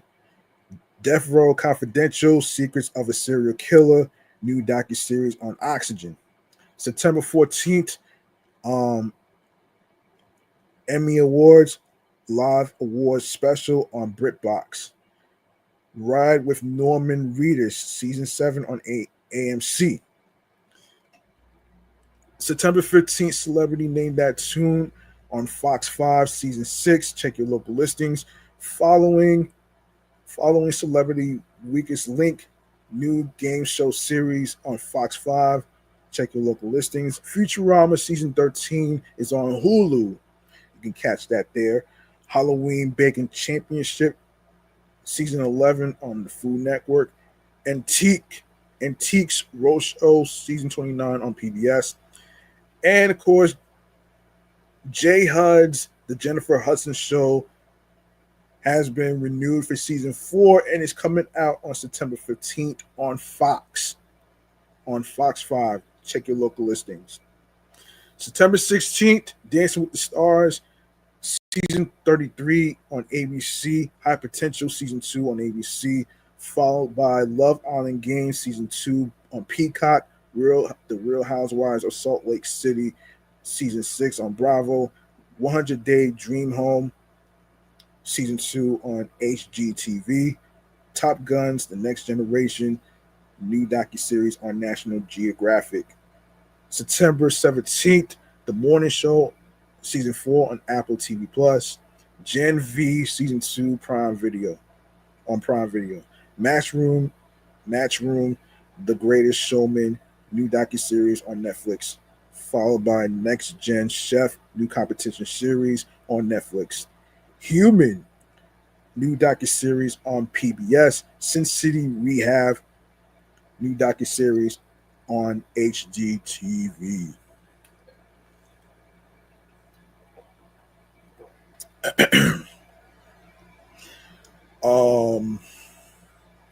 September 18th, Reasonable Doubt, season 3 on Hulu. Black Rabbit, new drama series on Netflix. Velvet, season 3 of Spanish drama series on PBS. September 19th, Lego Star Wars Rebuild the Galaxy, Pieces of the Past, new animated series on Disney Plus. Scariest House in America, HGTV, season 2. September 20th, Pac-12 College Football, season 2 on CBS. September 21st, Tulsa King, season 3 on Paramount Plus. Halloween Wars, season 15 on Food Network. September 22nd, The Voice, season 27 on NBC, followed by Brilliant Minds, season 2 on NBC. Comics Unleashed with Byron Allen, re-airing of syndicated stand-up comedy series on CBS. Blippi's Job Show, season 2 on Netflix. Seeking Sister Wife, season 6 on TLC. Super Kitties, season 3 on Disney Junior. September 23rd, Murder in a Small Town, season 2 on Fox 5, followed by Doc, season 2 on Fox 5. Check your local listings. The lowdown new drama series on FX and Hulu. Parents and Pups, new children's animated series on YouTube. September 24th, The Golden Bachelor season 2 on ABC. Shark Tank season 7 on ABC.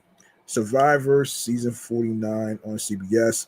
The Floor season 4 on Fox 5, followed by 99 to Beat, new game show series, which features Ken Jeong and Aaron Andrews, is coming to Fox 5 as well. Check your local listings.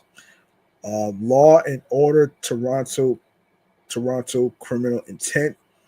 The new drama series will be featured on the CW, followed by Slow Horses season 5 on Apple TV Plus. Hotel Coasteria, new drama series on Prime Video. Help, I Wrecked My House, season 5 on HGTV. Season 25 of The Amazing Race, season 38 on CBS. Law and Order SVU, season 27 on NBC. Law and Order season 25 on NBC. Law and Order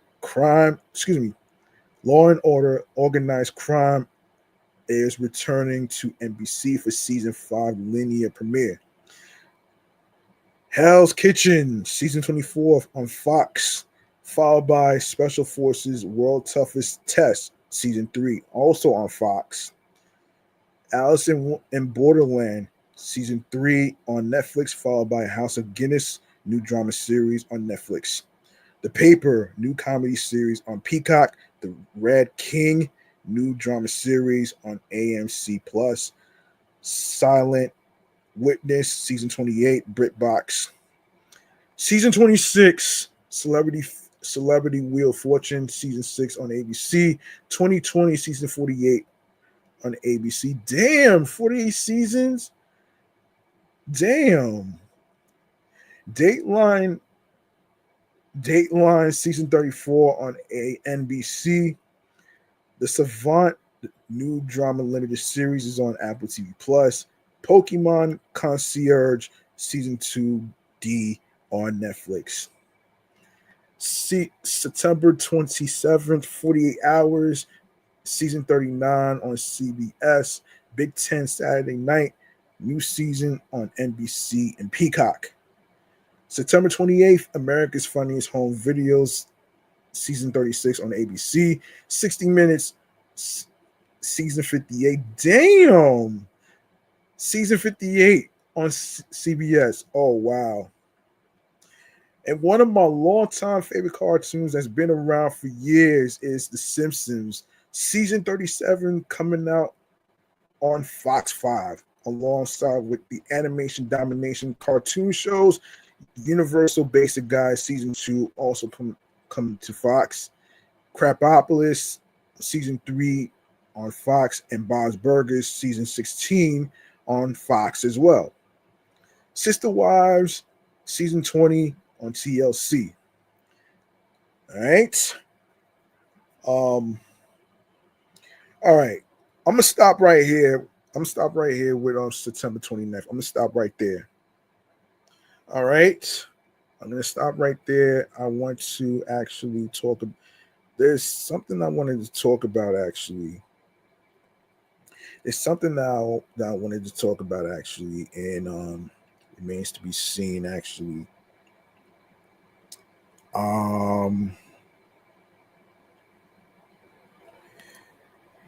Yeah. It's something I wanted to talk about and remains to be seen actually. Oh yes. Yes.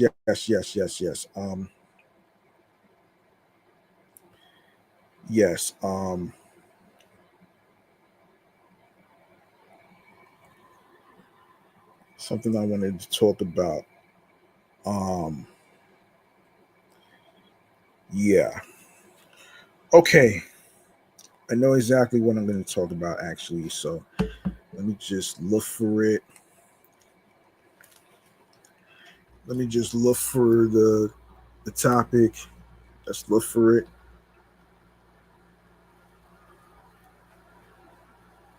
Let's look for it actually. Okay. Okay. So let's get into it right here. Um,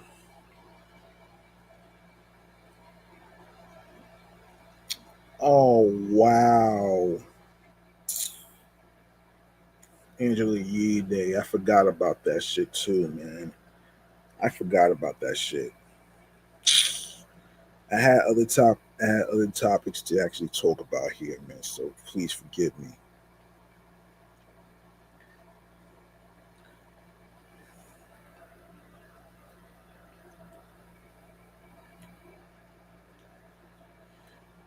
All right.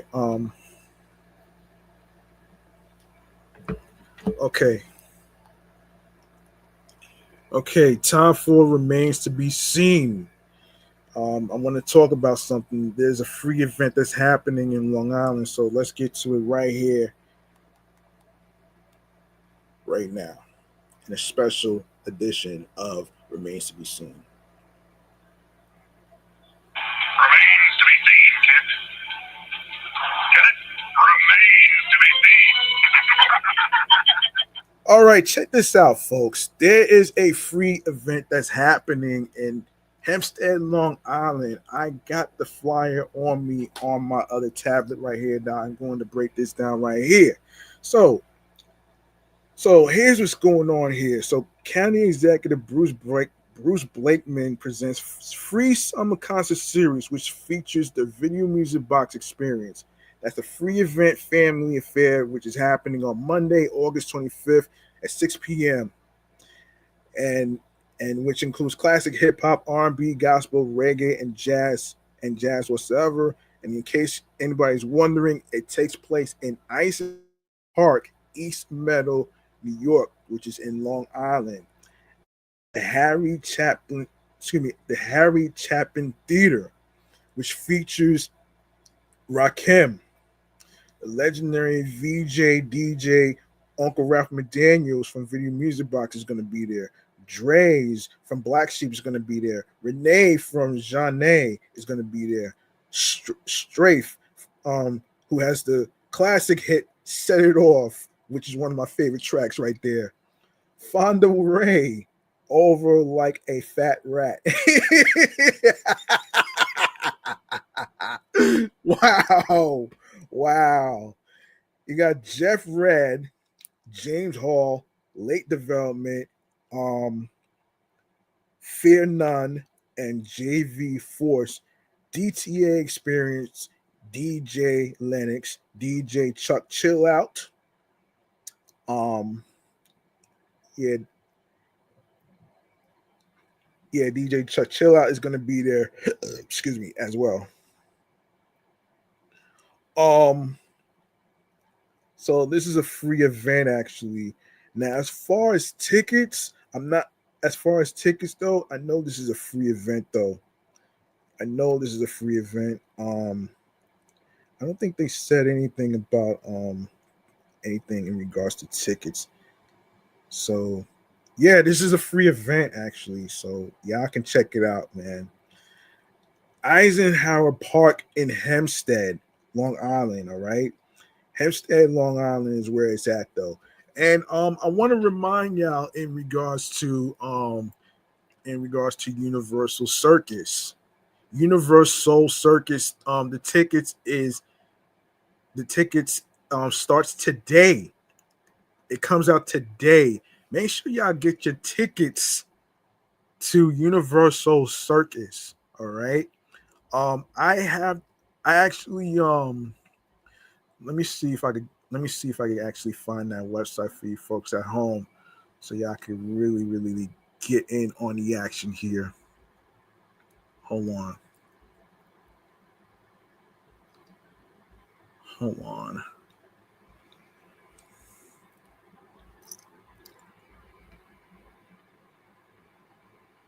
Hold on.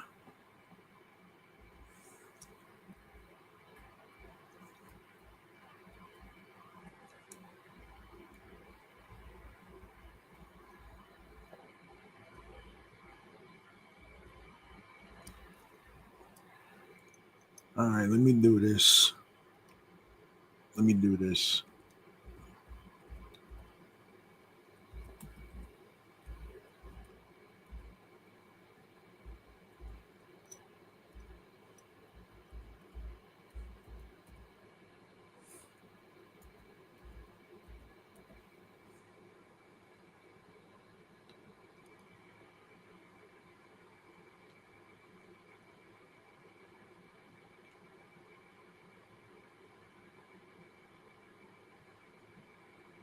All right, so the tickets is out on Universal Circus's website. So go to www.universalcircus.com.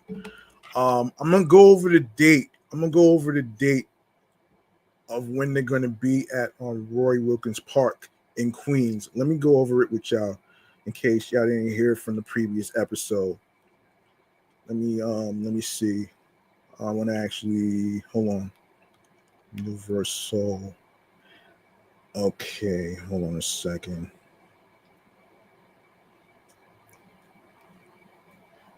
Yeah. Let me find it. Let me find some information where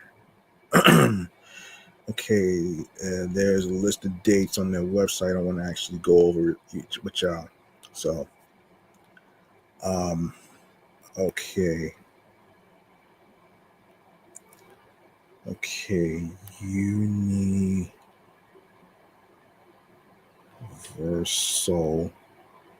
Okay,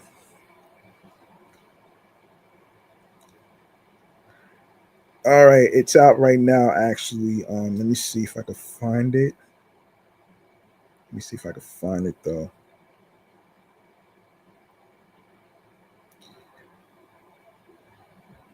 All right, the info.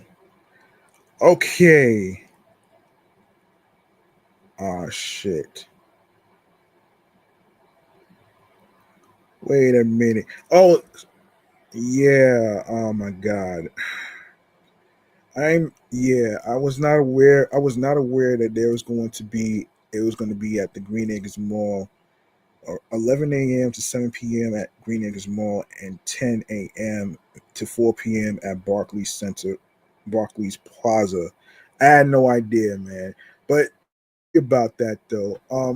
So the dates they're going to be at Roy Wilkins Park, Baisley Boulevard, and Merritt Boulevard in Jamaica, Queens, is starting from September 5th through September 28th. So go to www.universalcircus.com for more information. And this is a 1 day sale, which is $19.94. They're celebrating their 31st anniversary, and you don't want to miss out on all the action. So, what are you waiting for? Go to the website right now.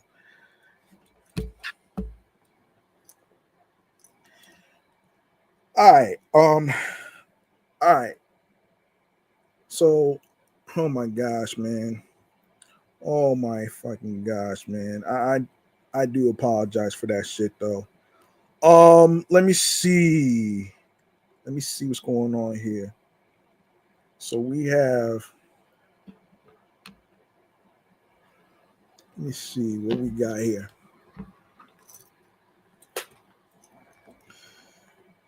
Oh shit.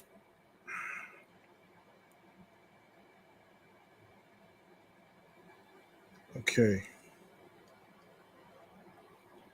All right. Let me see. Let me see. Let me see. Yeah. All right. So take a city bike for free. Your weekend plans just got a free upgrade literally. Every Saturday this August, City Bike is handing out free day passes to New Yorkers, giving you the perfect excuse to ditch the smelly, sweaty, stinky subway and breeze through the city on two wheels. Redeeming your free City Bike Day Pass is easy. Simply head to the City Bike app and enter the promo code Lift Summer 25 in the Day Pass section. The codes are available while supplies last, and it's recommended You redeem yours in the morning so you don't miss out. Let's see what else. What else is popping? What else is popping? Oh my gosh! Amtrak is officially bringing their next gen Acela trains onto tracks starting August 28th, making history as the fastest train in the country. It will service the Northeast Corridor for smoother travel between New York City, Boston, Philadelphia, and Washington, D.C. And let's see what else we got here. Let me see. Oh shit.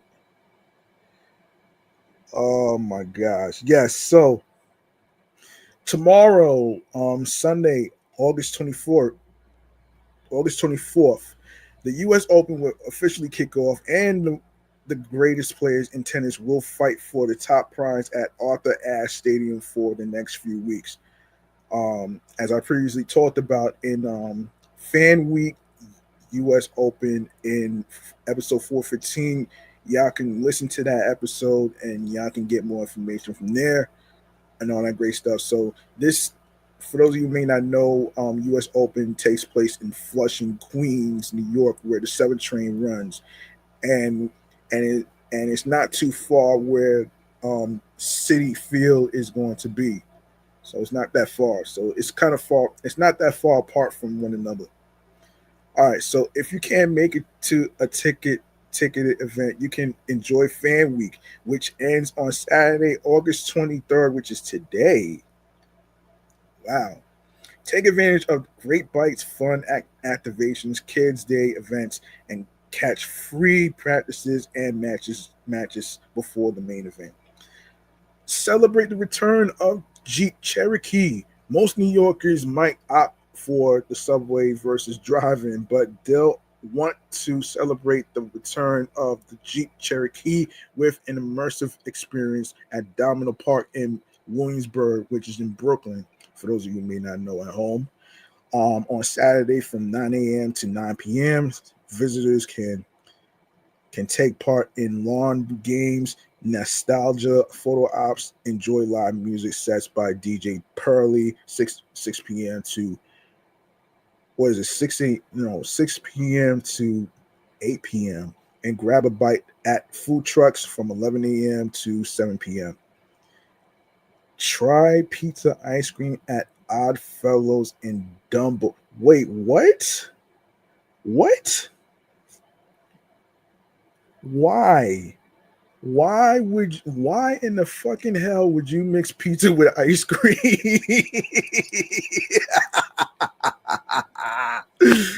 What the hell? What the hell type of shit is that? Oh man. All right, man.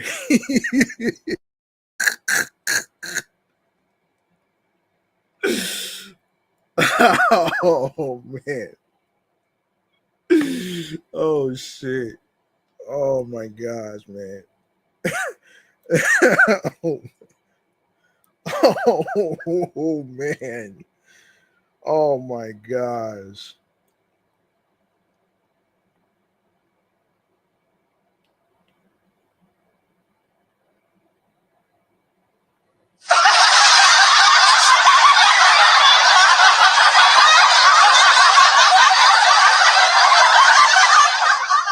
Pizza with ice cream. I don't know how I feel about this.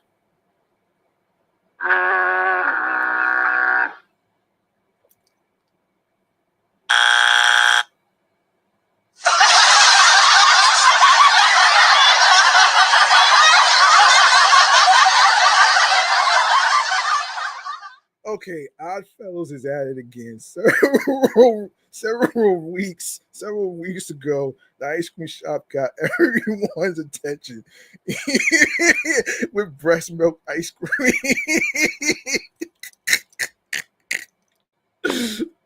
Oh man. Oh man.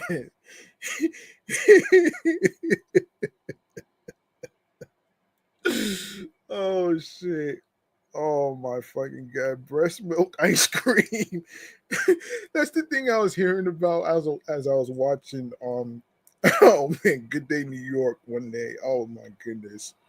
All right, man. And now it's partnering with Incredifuls,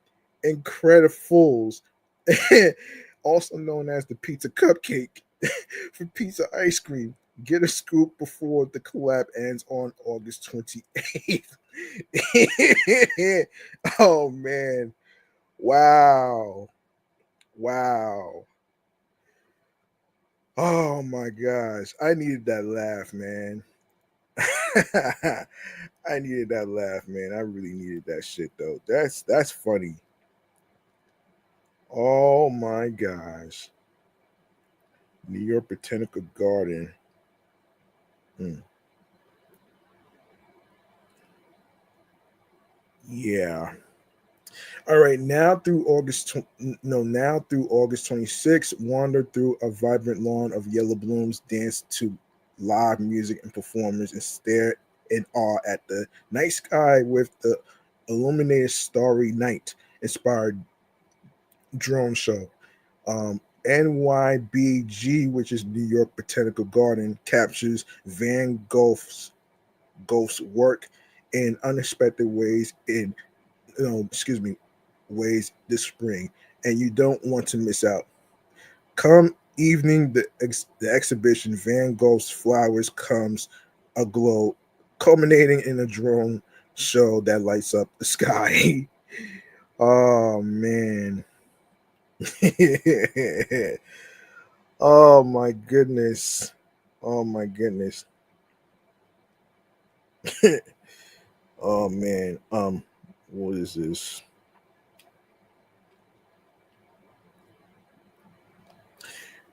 Oh my goodness. All right. um all right, so New York City has long earned its reputation as one of the world's ultimate foodie capitals, and no, it's not just us saying that. So it's only natural that NYC, which is New York City, and the Michelin Guide are basically besties, with new restaurants constantly scoring a spot on the coveted list. We mapped out all of the eateries that earned the honorable recognition, so plan your reservations accordingly. Ah, wow. Ah, man, listen, this is crazy, man. This is crazy. Yeah, hold on a minute. Let me see, let me see, let me see.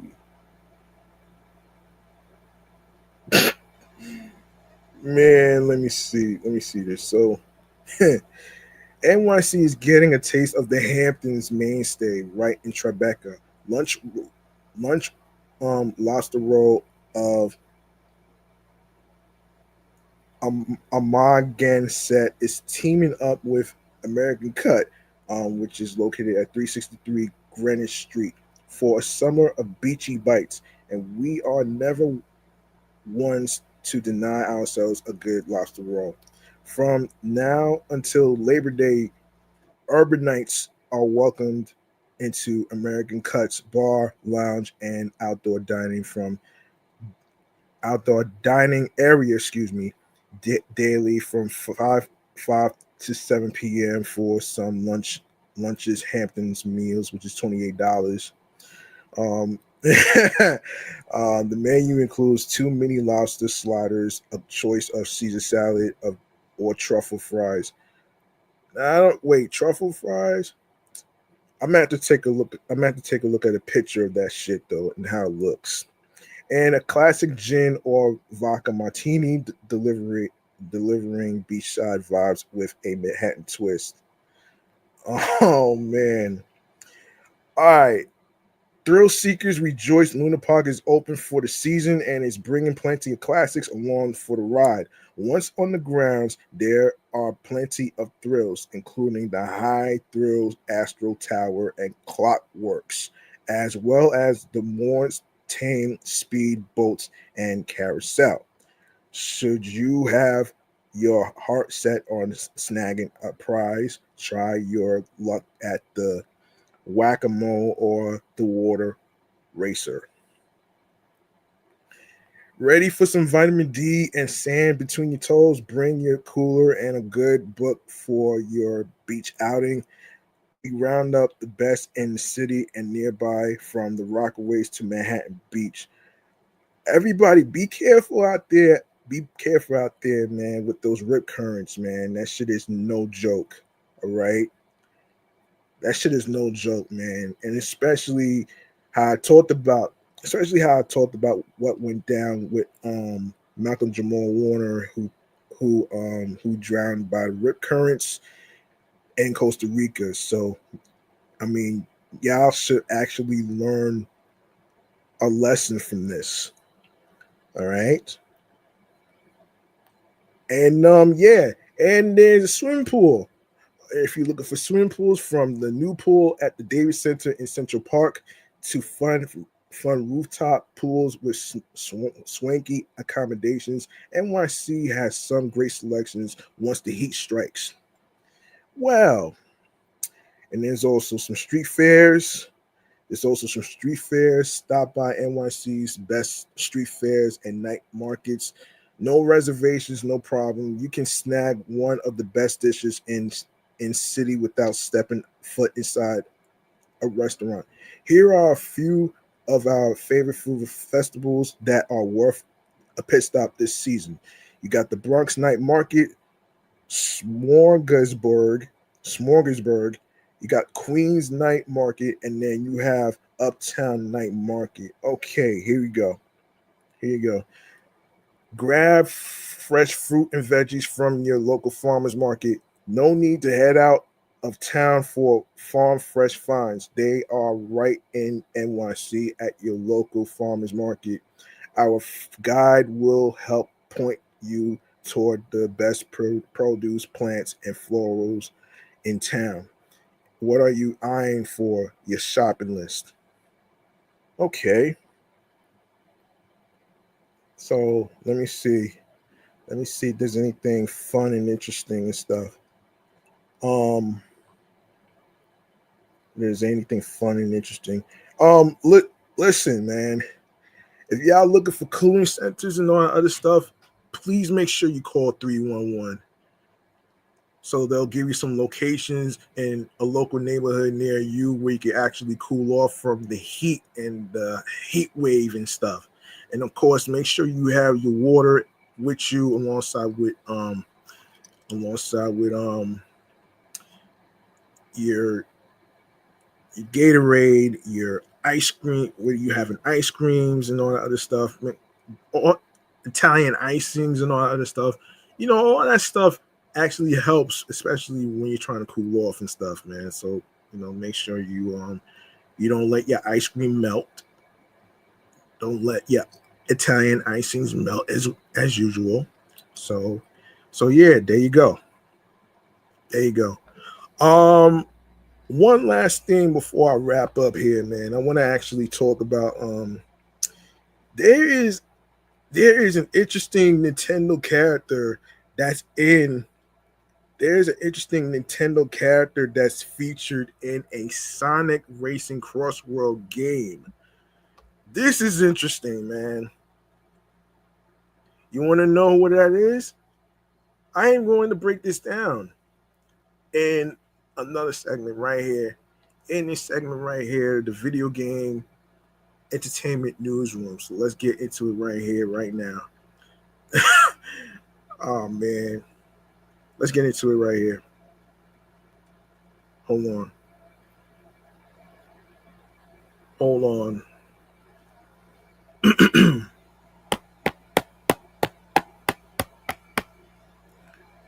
All right.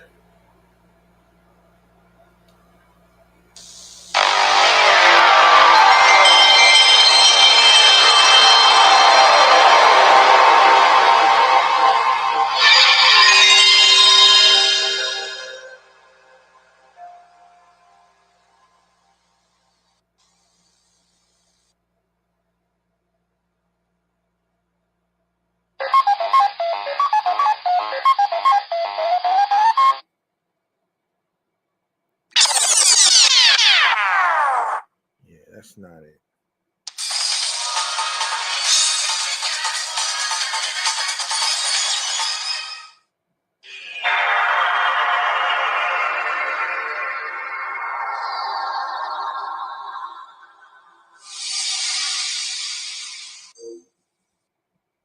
As I was watching one of the YouTube videos by one of the YouTubers who actually said that Pac-Man is actually featured in a actually better yet, let me break this down, man. Let me break this down from the Video Games Chronicle. All right, so Sega. Oh, oh, since we talking Sega.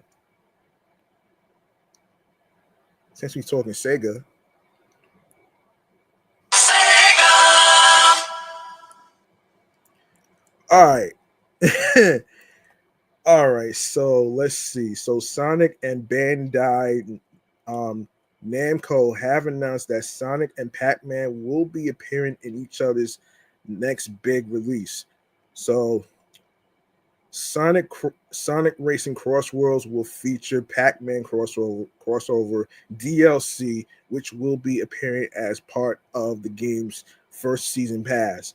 This will include the addition of Pac-Man and the Ghosts as part of the game's roster, as well as a Pac-Man themed track.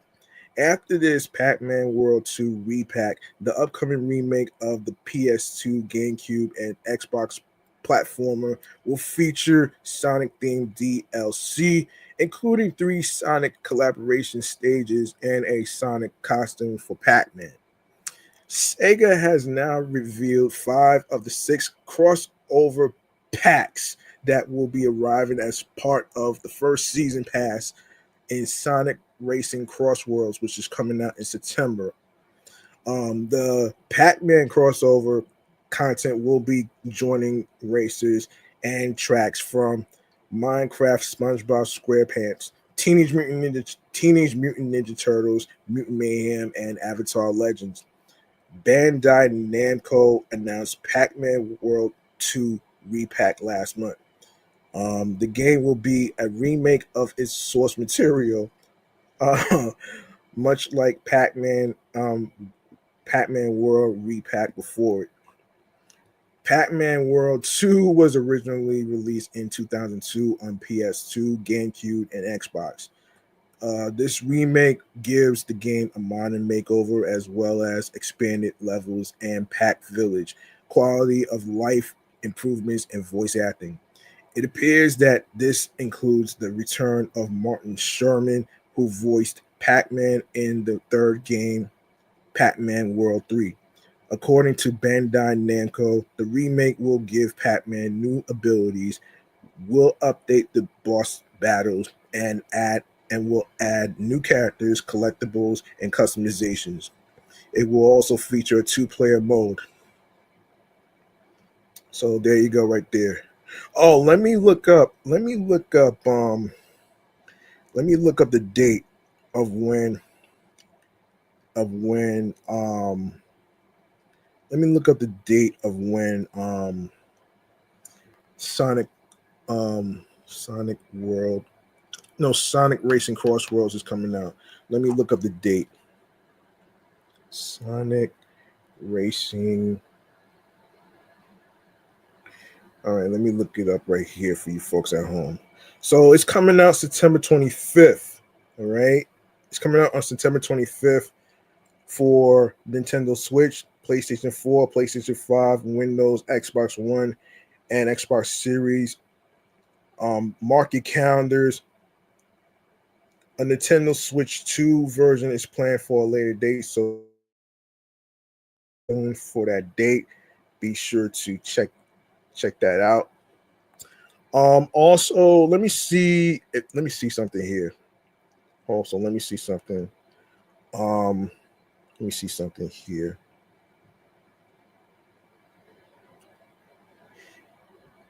Let me see.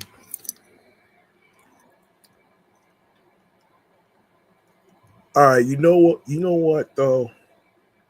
You know what? Hold on. Let me do one more topic here before I wrap up. I'm gonna do one more topic before I wrap up. I'm gonna do one more topic before I wrap up here. Let's see.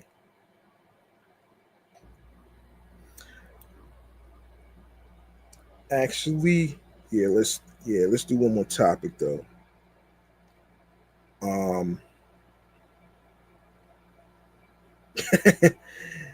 man. So here's what's going on with the Call of Duty Black Ops 7. And this is from the Video Games Chronicle as well. All right, so the standard edition of Call of Duty Black Ops 7 will not cost $80 in the US, a reliable insider has said. D Labs writer Bill Kunn, who has a lengthy track record of accurately reporting release information, reported last week that the game would not be released on Nintendo Switch 2 alongside its Xbox Series, PS5, Xbox One, PS4, and PC versions. They also stated that they believed the game's release will be November 14th. So mark your calendars and have now updated this with US pricing information. According to Bill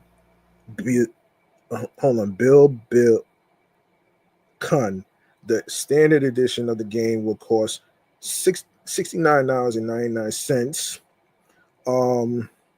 79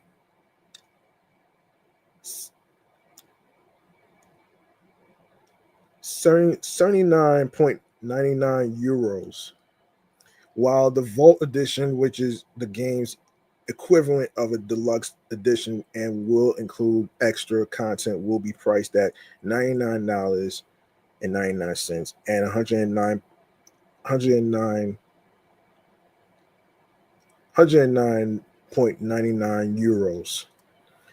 If accurate, Microsoft's decision not to price Call of Duty at 80, despite some predicting it would do so, may be an attempt to even the playing field against the upcoming Battlefield 6, which will be released on October 10th and will also cost $69.99.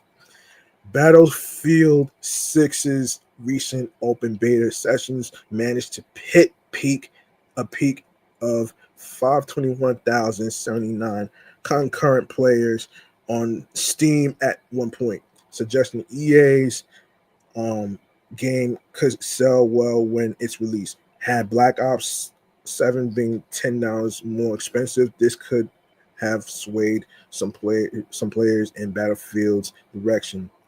If true, the news means that Microsoft has still to find its first $80 game. In May, Microsoft raised the prices of its Xbox consoles globally, while also announcing that it would charge $80 for games starting later this year.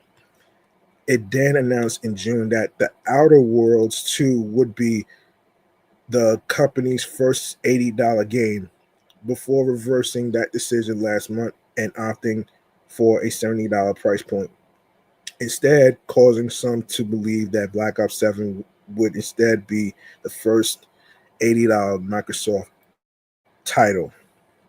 Last month, EA CEO Andrew Wilson said there are currently no plans to charge the company's pricing strategy for its games.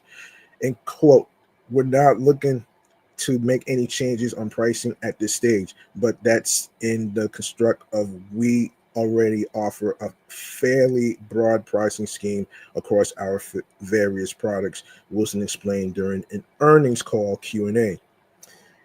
When you think about everything from free to play through to our premium products and our deluxe editions, our orientation is always to capture the full spectrum of pricing so that we can serve players in the best way possible and offer them the greatest value. We'll continue to look at opportunities to deliver great value to our players through various pricing schemes over the course of time, but no dramatic charges planned yet. everybody at home who are gamers, let me know how you feel about these two topics. Let me know how you feel about the Battlefield. Battlefield 6. Let me know how you feel about Call of Duty Black Ops 7, and let me know how you feel about Pac-Man joining Sonic in Sonic Racing Crossroads crossover. All right. Now I don't know if this is. I'm not sure if that's official, but you know, this would be crazy though, man. You know what I mean? This would be crazy. This would be the craziest shit ever. This would be the craziest shit that I ever heard, though. All right, let's wrap up here, man. We're gonna wrap up right here. We are going to wrap up right here. We're gonna wrap up the show right here. So, um,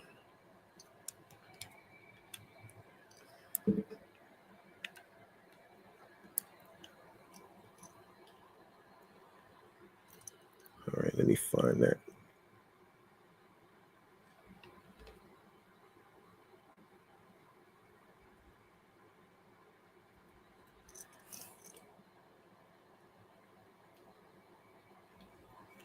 All right, we're gonna wrap up right here with this stream choices on the go. Let's do it.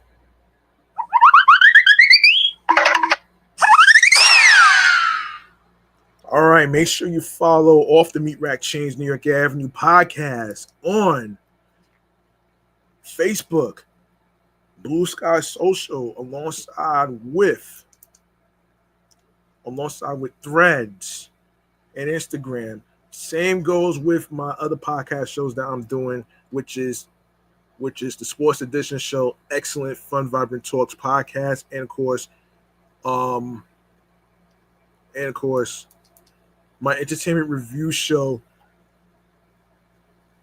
Meticulous Vibe Juice podcast, is also on those social media platforms as well. And of course, myself included, your host with the most. You can follow me on Threads and Instagram, which is G Money Stacks 555 in Queens, New York. All right, so let's go to some streaming platforms.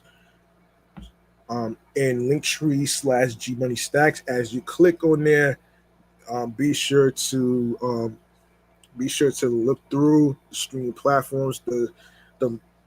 The podcast feed links includes Odyssey, Audible, Audioburst, Amazon Music, Apple Podcasts. Make sure you leave a 5-star rating and a review.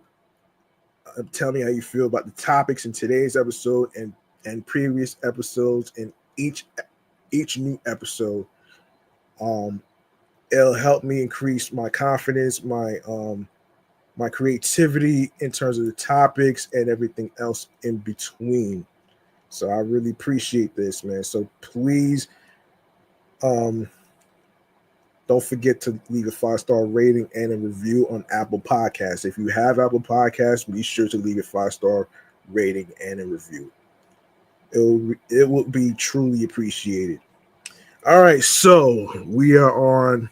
So the comedy podcast is on Castbox FM, Deezer, Listen Notes, Moon FM Podcast, Overhaul FM Podcast, Pandora Player FM, Pocket Cast, Podo Polo, Podorama, Podcast Index, Podcast Addict, Podchaser, Podverse, Podcast Guru, Podcatcher, Podcast Republic, Snipped, Spotify. Make sure you add the podcast to your Spotify playlist. Make sure you listen and stream the episodes on Spotify. Share with your friends the Spotify link.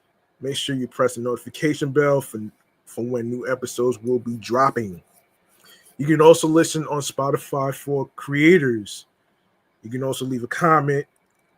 Tell me how you feel about the topics in today's episode or any previous episodes you listened to. Also, be sure to listen on TuneIn Radio alongside with Fountain, Good Pods, iHeartRadio, the number one app where you can listen to your favorite music artists, which includes your favorite rappers, R&B singers, and other music genres, your favorite hip hop artists, radio stations, and of course you can listen to the podcast episodes for free. You don't need a credit card or debit card to download iHeartRadio. All you need to do is basically follow follow the podcast by subscribing and following on iHeartRadio. Follow Off the Meat Rack Chainz New York Avenue podcast on iHeartRadio, alongside with the other podcast feed links that I just mentioned. And of course, don't forget YouTube, man. We are also on YouTube. Make sure you subscribe to the channel G Money Stacks 555 for more video episode podcast live streams. And of course, leave a like and a comment. Tell me how you feel about the topics in this episode and previous episodes whatsoever. You know, and yes, be sure to spread the word by sharing the podcast and the Linktree link full of podcast link feeds to your husbands, your wives, your boyfriends, girlfriends, people you're cool with. Whether you are 18 through 24 and up, make sure you spread the word. Word of mouth is important. All right. And of course, like I said before, make sure you add the podcast to your Spotify playlist. Enable alerts so you don't miss out on when I'll be on the air via live stream.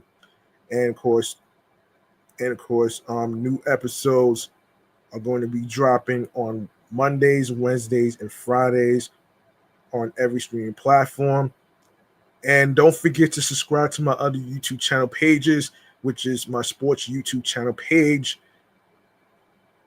Excellent Fun Vibrant Talks podcast, and my entertainment review show, Meticulous Vibe Juice podcast, is also on YouTube as well. And yeah, so there you go right there, man. There you go right there. That's gonna do it for me, man. I'm your man G Money Stacks, aka the Gregonator. And I would like to say thank you to every single one of you out there for listening, tuning in to this episode right here, dedicated to the recap of CinemaCon 2025. Remember, the grind doesn't stop. Hard work pays off. If you want something, you have to work hard and earn it. It's not going to be given to you, and it's not going to be given to you in a fucking silver platter. And of course, like I always say, man, if you have a career dream or any hobby that you're trying to do whatsoever, it's never too late to get it off the ground. Like if you try to set a podcast up, be sure to actually be yourself. Be on your grind with the topics on a consistency basis. Confidence is important, especially if you are behind the microphone. Find your niche. Be yourself behind the microphone. Confidence is key. And of course, being on your grind is very important. It doesn't matter what time. There's no right or wrong time to actually start a podcast. There's no right or wrong time to even hosting a podcast as well. So it's never too late to start a podcast, all right? So I just wanted to actually put it out there. And yes, be on your P's and Q's when it comes to creative ideas, creatively, mentally, emotionally, physically, and spiritually, that get you into your zone, alongside with tunnel vision, all right? And like I said, man, if you missed out on any tickets in regards to Universal Circus, of course, be sure to check out the website. Like I said, www.universalcircus.com. The tickets are selling today, and like I said, they're going to be in Roy Wilkins Park in Jamaica, Queens, by Baisley and Merritt Boulevard, starting from September 5th through the 28th. So you got plenty of time to get your tickets. So hurry up and get your tickets and don't wait too long. And parking is limited, so you might want to get there as early as possible. All right. All right. So there you go right there, man. And and And like I said, man, I had to redo this podcast episode over. I couldn't give y'all a messed up, fucked up podcast episode on streaming platforms. So I had to redo this episode for you. So I had to do it though, man. And yes, I did get a good laugh out of the pizza with ice cream and the whole titty milk with ice cream. Really, it really made me it really made me laugh so hard though, man. I wouldn't do this shit though, man. I don't know. I wouldn't eat that shit though, man. I would not eat that shit with the ice cream with the titty milk in it. I wouldn't even eat that shit, man. That shit sounds gross though, man. Anyway, man, I'm out of here. I'm about to watch me some Mets game with the Atlanta Braves and all that other stuff. See how they're doing whatsoever. I got more to talk about with them on my sports podcast, which is tomorrow, and all that other stuff. Tune in tomorrow to my sports edition show, Excellent Fun Vibrant Talks podcast, at 6 p.m. after my dinner is done. And of course, I will try my best to record Meticulous Vibe Juice podcast episode 148. I'll try to record tonight. May not be guaranteed, but I'll do my best though, man. But if not, I'll try to do it on Monday. All right, so I'm out of here. Peace and one love. I'll see y'all next time. On the flip side. And of course, be sure to actually be safe out there.